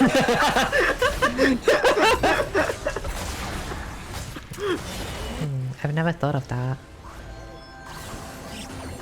No, I agree with Heidi, actually. Hi, Key. I've never thought about like being appreciative or like enjoying someone else's like presence if I don't click with them. Because like at the same time, there are also people that you've clicked with who have you know, disappeared on you, or things have changed, or yeah. So I guess when I say click, I think it's more like a desire to want to be around someone. Like, you know, there are times when you just don't really want to hang out with someone because you just know like you don't really like them as much or whatever reason. Yes. Like that's kind of what I mean by like clicking. yeah, I mean, there's also the case where your initial interactions with people are very tame and normal, or you know, regular, and then you click later on as well. Yeah. Like, It's like letting your guard down, I guess. yeah, being vulnerable, being genuine, and then they take care of your vulnerability, and then suddenly it's like, ooh, where did this come from? I will say something cheesy that I think may or may not be relevant to you though, Lumi. It's just like a bit of a cheese warning. So what I was gonna say was, as you kind of like navigate through life and, you know, make these decisions, etc. Not saying that this is the only two things, but something that I like to think about is whether I'm making certain decisions out of you know, love or fear. And based on how you describe a lot of things, it just sounds like a lot of the decisions you make end up being like out of fear, or, you know, out of a place of being fearful. And if you start to make more decisions just out of love, I don't know, for me personally, I find that I regret, like, you end up being vulnerable a lot of the time, but at the same time you don't regret as many decisions because you a lot of the time just answer the question of, you know, what if I did this differently. That's just been my experience though with forming meaningful connections or just getting to know people, etc. I find it so hard to trust people that are like really, really friendly though. because You always think there's another ulterior motive. more like a friend of all is not is a friend of none. Oh. Okay. Which is, Fair. I guess, with like a lot of interactions with like, I like to say like normie, but I guess it happens with like anyone. It's like, I don't know, like a friend of all is a friend of none, I feel. No. I feel like I align a lot with Cody in that sense that, like, even if the connection is small, it can be genuine and we can both get something good out of it. And like all of my friendships, all of my interactions, they don't need to be of like the wonderfully deep spirit touching level. Yeah, agreed. It can just be for fun and it can provide sometimes like the same quality. Because like I'm not looking for like deep and meaningfuls every waking second of every interaction with everyone that I meet in my life. Yeah, imagine having this conversation 24 hours a day. You'd be fried. Or even like wanting that, like having that connection. Like I, it really is true that ugly guru saying, variety is the spice of life. Like it just applies to everything. Including your food, for my Caucasians in the chat. Not bad. it's funny that you bring this up because the guy that I like has most of the discussions have been like very like serious topics. But I find like, is the word solace? I don't know, I find like comfort in having like deep and meaningful discussions. Yeah, Of course, because you're being vulnerable. Because it involves being vulnerable with someone. I like having it like, I don't know, all the time. That, I guess it's draining for other people. Tsunami and I made a friend recently. Her name's Abby, and she's like a very much friend of all type person. Yeah. Like when we interact with her, it's like, how can you not like her? It's like impossible to not like her, and she's just, you can just imagine her getting along with every single person. But that doesn't make it like a bad thing. Like, sure, maybe She's we lovely to can't. be around, but I probably Yeah. wouldn't put D&M with her. Yeah, exactly. And it's just, you just appreciate her for being like the good person that she is. You know, we don't have to sit around and question like, oh, you know, but we're not really DMing with her, so is this friendship worth it kind of thing?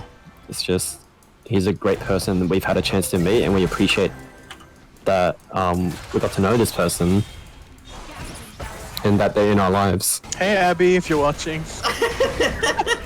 No, she's a model. Oh wow. You know, like, you know how I told you, I don't know if I told you, but I said, I don't really approach anyone ever. I always wait for other people to approach me to become friends, and then that will be like enough for me. Then I like be able to open up and like trust them enough to like want something more than just like acquaintances or whatever. You know, like for example in the Twitch space, surprisingly, like Elix has been really open to me and like friendly and lovely. I don't ever like DM Elix or anything, but like I like really appreciate Elix for even coming to my stream and like saying hi or even interacting with me on like Twitter or whatever, like, because I guess like I never thought, I guess she would even care, I guess, because I'm always so disconnected with other people, I feel. That Disagree. I don't know, like I always thought like there must be like some sort of energy that I give off that like people don't really like being around. Like it could be like because I have a bitch face, or I have like a serious type of tone. I disagree None of highly. that. So Yeah, I think that's just in your head. I agree. I don't think there's a single person who would agree with that part. yeah, it's in your head, but like also like how are they like which space do you think these interactions are happening? Like when are they given the opportunity to decide like oh she's got a bitch face, I'm not gonna approach her. You mean just like virtually? Probably both. Like in real life, I don't really go outside much to meet others, but usually when I meet others, it'll be like at PAX or like an event. So I try to think of like those type of events, and I don't know. I'm not like someone people like really approach, and then That's something you Question. find to yourself, I feel. Like, and like look at the numbers, mismatching. Like, if you're saying you don't go out much, and then you're basing half of this on physical interactions. Like, it sounds to me like you replay these events over and over again when they've in reality in like Oh, the yeah. grand scheme of your life in like a handful of times. And now it's like giving you this permanent perception of yourself, like, oh, what's wrong with me? Is it my NI oops? Is it my what the fuck am I Is it doing? my bitch face? Like, what did I do over these, like, in all my 22 years, what did I do at these 3 conventions that I went to? Well, people would hate my guts. Like, if you just look at it that way, like, it doesn't make sense because it's not true. right. Just out of curiosity, have you ever met someone yourself and been like, they have a bitch face, so I don't like them as much? No, I don't think it's a projection thing. I mean, but I do know that I have a certain way of speaking, or like this like upfront honesty, unfiltered honesty. Sometimes that can be like a bit mean. I don't think that's a bad thing. But like, someone would have to know you to understand that, like, you can come off cold, but you've got a wonderfully big heart. But like, this does not apply to strangers. This does not apply to your contemporaries on the Twitch platform. Like, they're not It's true. like seeing you walk by in your full YesStyle outfit, wondering, oh my god, is she gonna Heard me. yeah, my no, then oh. I love that, like, we fully entered this game away while just, like, chatting the night away. Yeah, I prefer this. I like it. The way that the Miss Kazakhstan got, like, 2 double kills in bot lane before we even got to the good part of our conversation. I feel like you have just a lot of fear in you, I guess. Yeah. A lot of fear to be vulnerable. You're a very beautiful onion that has a lot of Lots of layers layers. that she was not born with. That just need to be peeled away and deep fried. Like those, what are they called? The Onion rings? No, it's like, it looks like a flower. It's an onion that's deep fried and like all of the layers are open. It looks like a flower. Like, I want you to become that deep fried onion. There we go, blooming onions. Thank you. What's that? I'm gonna Google it. So right now you're like fully They look so funny. a raw, crunchy, spicy onion, and you're gonna become a blooming onion. They look like wedges. True. I'm sure chat has a lot of blooming onions. Not that. I guess it's No, also like I will see you tonight. Annie Joe from like Overwatch. Like Kiss each other for me. I didn't particularly like click with Annie either. Like, we obviously know each other, but I always felt like there was like this sort of like thing, like maybe she didn't want to be my friend or she didn't want to talk to me as much. Interesting that you bring up these like Overwatch trans people, yeah. streamers. Because that's where all the other trans girls are at and all. I think like once I moved into League of Legends, that's when I honestly felt like I was able to like make more friends. Like your Princess, Afro, Eric Data, other people. I missed the first part of that sentence. like when it was when I started moving into League, that's when I started being able to like make friends more, like Avril, your princess, and Eric Dota and stuff like that. Are you saying there's a connection with? Overwatch and think I'm just saying like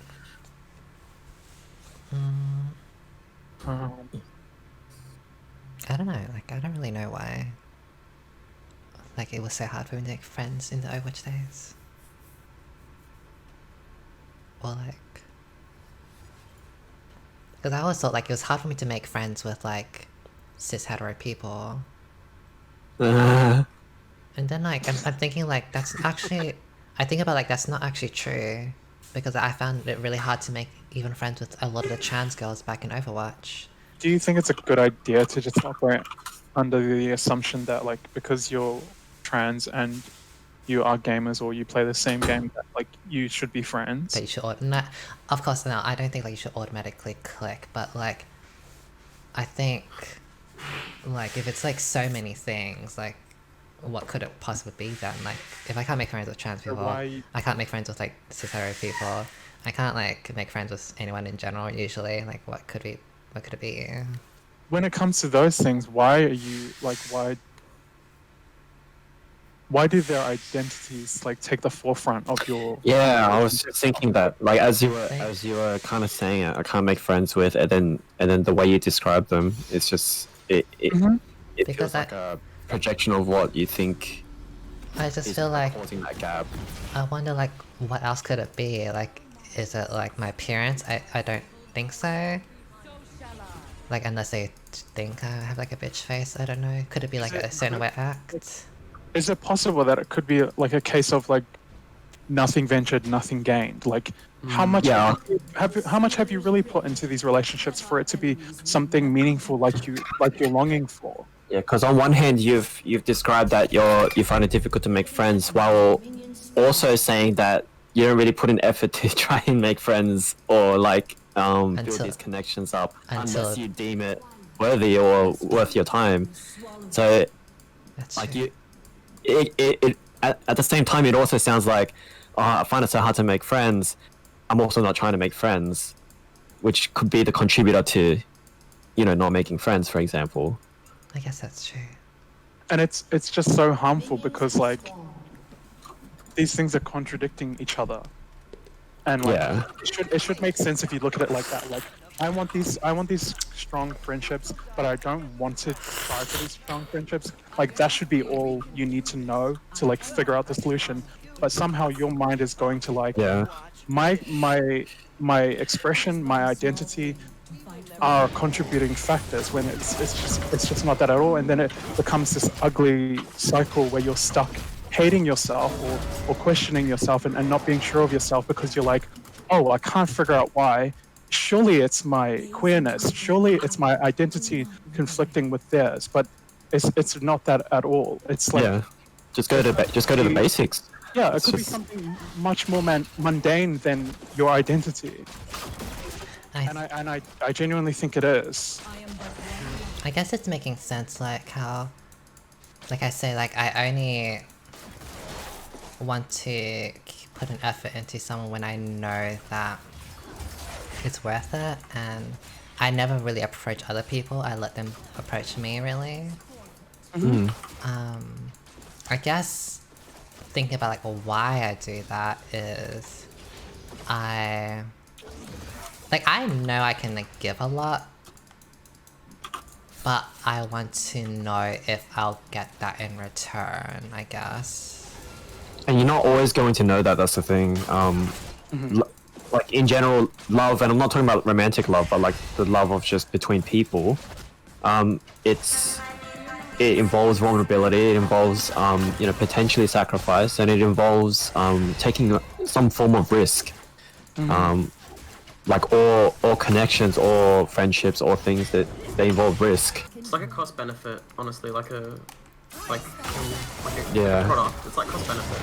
Like I know that's how Tsunami treats me. Oh, not that. But like, if like we want to explain it like a product, it's literally cost benefit. Like you want to get back what you put in, right? But also like, it's so much more than that. I don't know what I was going. No, something I learned recently, something that I practiced recently is just like when we get stuck in slumps in life, it's usually because of fear. And I think the opposite of fear is comfort. Like part of growth and part of like getting to live life is fighting your comfort zone, is breaking through the fear. Like you need to, let's just say level 1 is allowing yourself to be scared and enjoy the dangerous comfort of your comfort zone.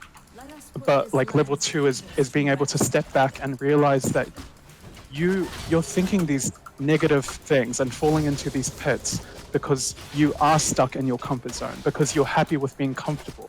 And it's not all of these ideas that your mind is coming up with.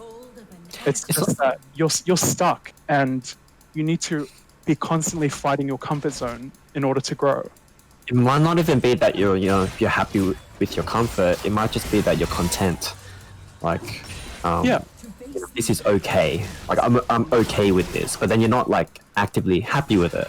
So you're still seeking something more. And then it's about taking that leap to get out of that comfort zone, and that's what it's going to end up being, some form of leap. So it always involves like some sort of fear or sacrifice. The best way that I can put like this experience is probably like when I first went out with Heidi. Like I thought that like I knew nobody else but like Heidi, and I was like, what's gonna happen? Like, what are they gonna think? Are they gonna think like I'm too much because I am Very flamboyant. Because you're too much? Yeah. Then I realize that I act very differently when I'm in person sometimes. Like I'll really tone down how I talk or like how I act, and then I'm reminded of how I used to act before I like came out and everything. And like that's fine. Like that's also a part of my personality, but it's not like the forefront of my personality. So I think it's being comfortable with like all parts of who you are, not just your identity like as a gay man or a trans woman or just who you are. Like there's so much more than just your gender and your sexuality, in my opinion. Right. And being comfortable in front of others and showing all sides is, I think, really important. And being comfortable but also uncomfortable is really important in developing who you are. Because Period. And how did that turn out? Like you had that fear about just only knowing Hoyty and going to meet his group of friends. How did it turn out now? Well, I guess. Are you not like so happy that you like just jumped in? Of course, but like there was always that fear of like, what are they gonna think? I guess. And I guess that's similar to you, Lily. Like, what are these people gonna think of me? Like, are they not talking to me because they don't like me, or are they just not talking to me because they don't know who I am? I have a fear of like not only just strangers but like friends of friends. Sorry, not friends of like let's just say like I'm gonna use like Lisa for an example. Like if she has friends that I don't particularly know, but she's friends with, like I'm always like scared for some reason to like talk to them or interact with them or whatever. But I think that's normal as well. Like having that fear of someone not knowing you and then judging you. So how do you approach like new relationships, like friendships? Do you just like honestly let the ride flow? Or Stop worrying so much about how you're going to be perceived. You wanna know my honest response to that, Lumi? Is like a lot of it. I've definitely had a lot of times when I've reached out to people in efforts to be friends or like form some sort of connection, and had it blow up in my face. Like it, for sure it happens, and for sure it maybe happened to you as well. But I don't base my connections or who I am on the things that didn't work out. Like I don't let that define me as like, oh, I guess that's just me. I guess I'm just a shitty person, etc. Because a lot of the time it's more a reflection of them than it is of me. Like I behave in a way where I try to do things out of love, And if I try to do things that I love and they still don't accept me, or they're malicious to me even, then that's no longer on me. Agree. I guess there is like a fear like if I were to reach out to like some people, like that fear that they wouldn't they wouldn't like me and they wouldn't click or they wouldn't really have an interest in like getting to know me or whatever. And honestly, that's fine, because then over time you'll find the people who you do interest and who interest you, and then that's where you'll form connections. Because you're not going to interest everyone. That's just the fact of it. And not everyone's going to interest you. I think I want like a boyfriend so bad because like I don't see it as just like I want a boyfriend, but I see it as like I want like a life partner. Yeah.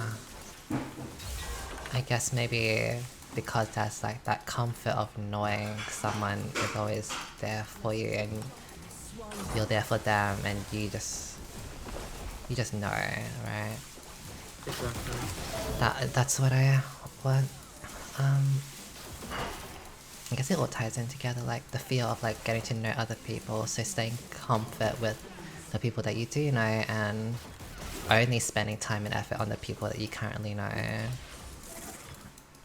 The one most being like whoever you're in a relationship with. Lumi, you have to know yourself enough and set your vision enough that if people don't value you, that's on them. Trying to learn that. And that's not just gonna come like instantly, that takes time. Can I just say, Lumi, that you've like changed like a whole lot, like in personality since the Overwatch days. I feel like, that as you've well. grown definitely as a person, like so much.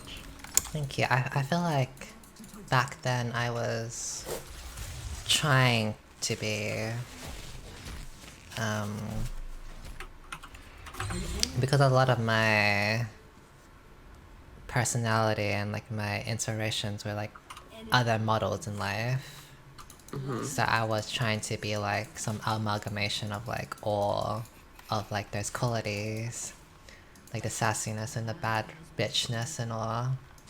And that I've only just like Fuck off! I die while I'm disconnected. in the past few probably like months or years that I've just like decided to just be myself.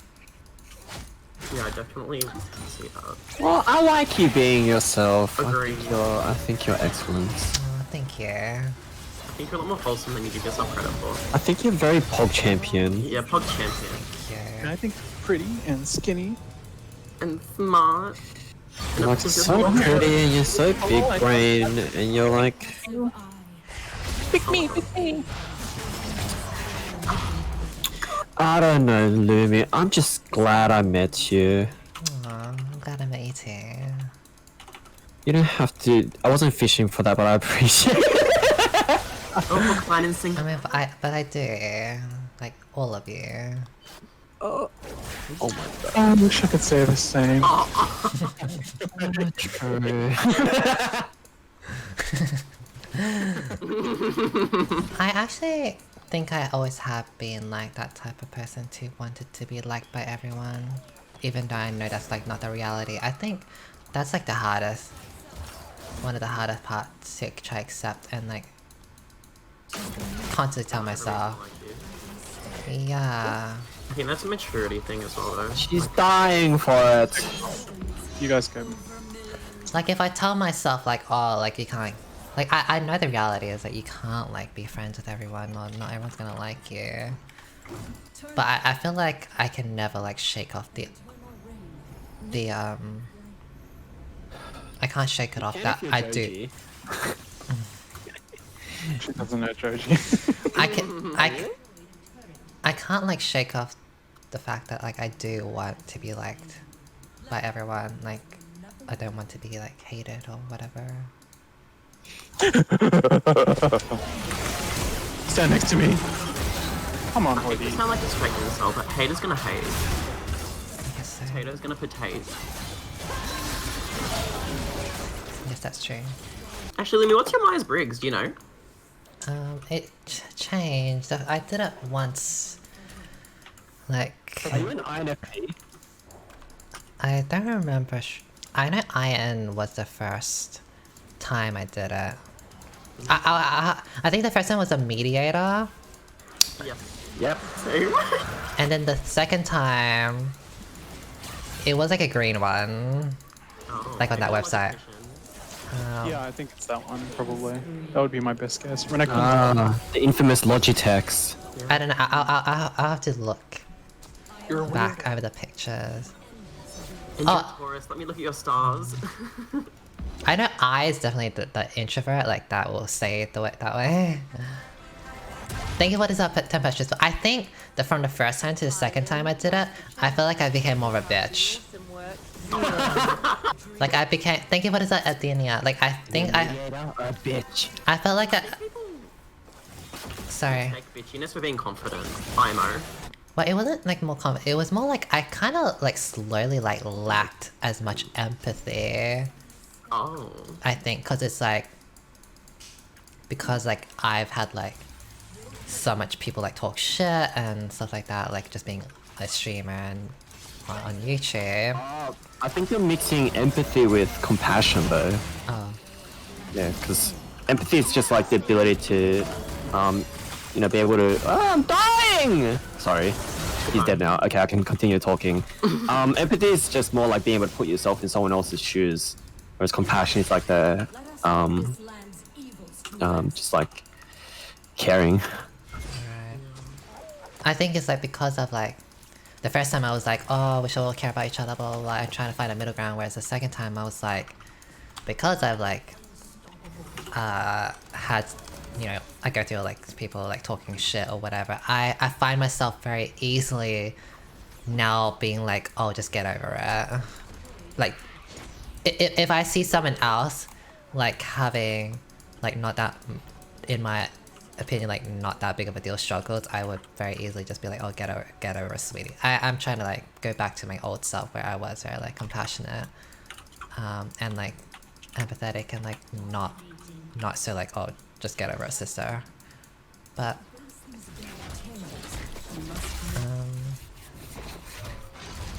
that's why I think my thing changed a bit, like my answers.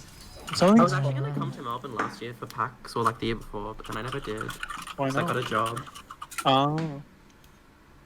I guess I never really interact with people that much, even people that like do watch me and all. Like, cause I know Squish watches me, or used to watch me quite a bit. I never really interact with people. Not really much of like a Discord person. JJ, you coming? Yeah. Just trying to reconnect. To be honest with you, I never was as well, and then I like played Among Us, and then like I started talking to all these people, and it was like so weird. It was like just these random people who were online and then just talking to me.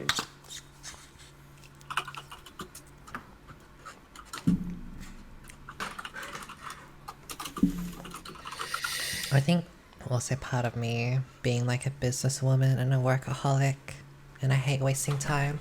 Think about yourself, Gustavo. Like the thought of like me wasting time, not streaming, not working, like makes me give like, literally actually like panic attack.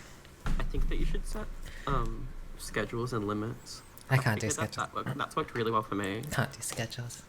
Can't really. No. How about limits? Like working like not like schedules as in like time, like say 9 a.m. to 10 a.m., but more like hours. So like you know how like people who work full-time jobs have like hours that they have to work. I don't like. Okay, so I am a workaholic and I do work a lot, or want to work a lot. But I do like take breaks. Like I would play like Genshin Impact for like like treat myself. But I don't like I don't clock it or time it. It's just like it's more like I will get the job done no matter how long it would take. Then I will have like my fun recreational time. But it's almost always like by myself or whatever, or like with like really really close friends that I like spend that time with. And as for limits, the limit is when I buy a house, own a company, make like $1 million every like $1 million. yeah. That's the limit.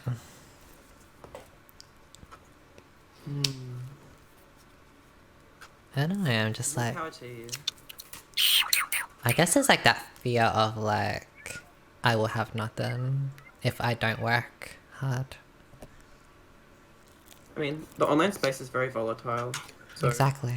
I think that fear is very valid. Also, because that fear turns into like, I would have to get like a normal job. I don't want a normal job. I was not meant for the normal job. I was meant to be a star. Oh my Okay, god. Valentina. What a complex. Come What a through. complex. What a complex.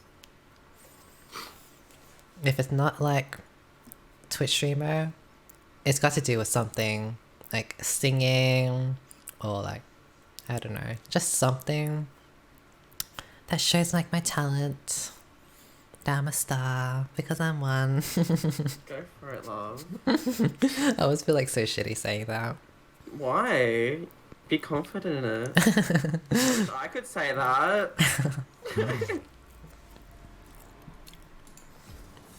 Here I am going to job interviews and being like, oh my god, hi. Actually. Well, that's endearing as well. That type of maggotry. Maggot tree. When I say star, I see like celebrity and stardom different, or like popularity and stardom different. Like someone that's like TikTok famous for like 1 month is not what I'm looking for.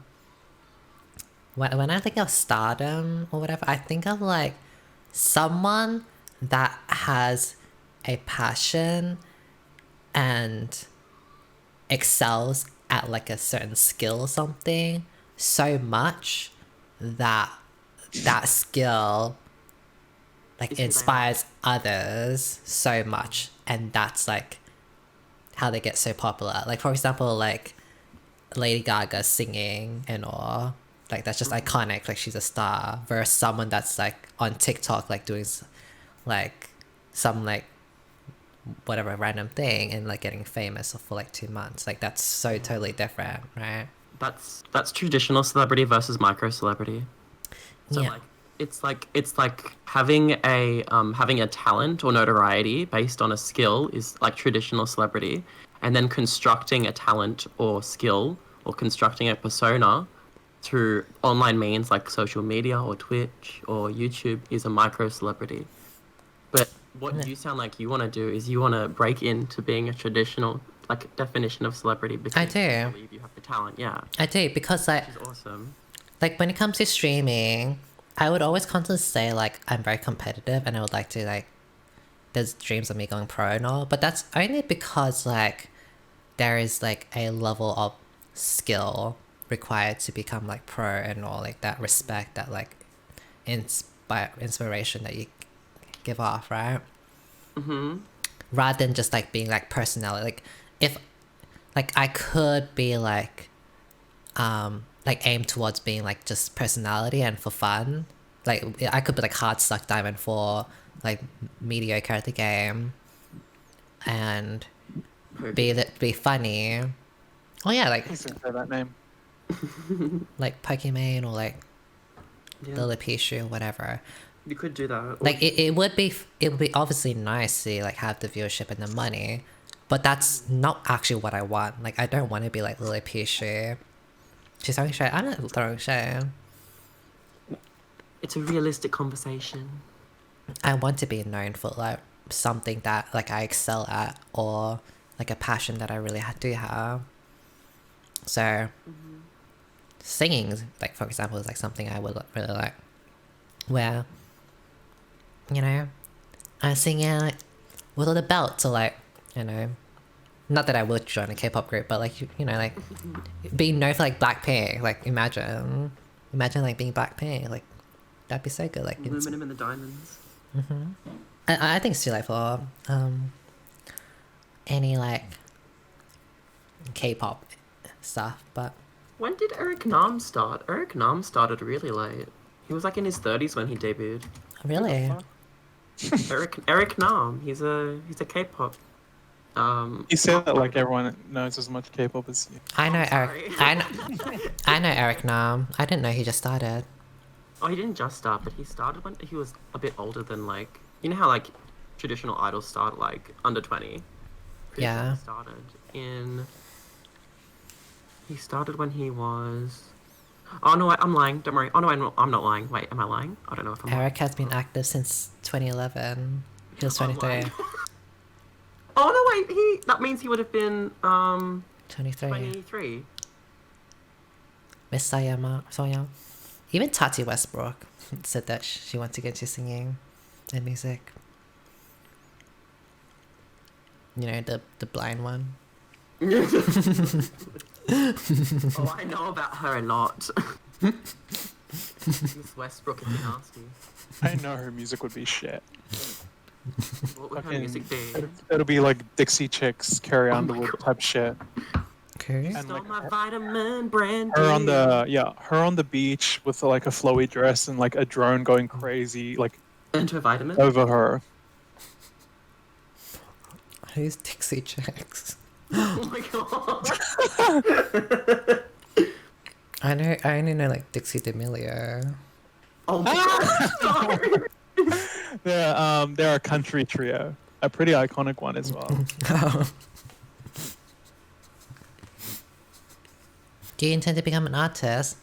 I would like to be. I don't really know the goal if it's too late. Well, I know it's not too late because people always like, you see older people like coming up. But like, I just wonder like, the transition, like how would I get there? Because like I've always just been like a gamer my whole entire life, right? The only thing I can think of is like, I literally just like, do like song covers on YouTube and then like go from there.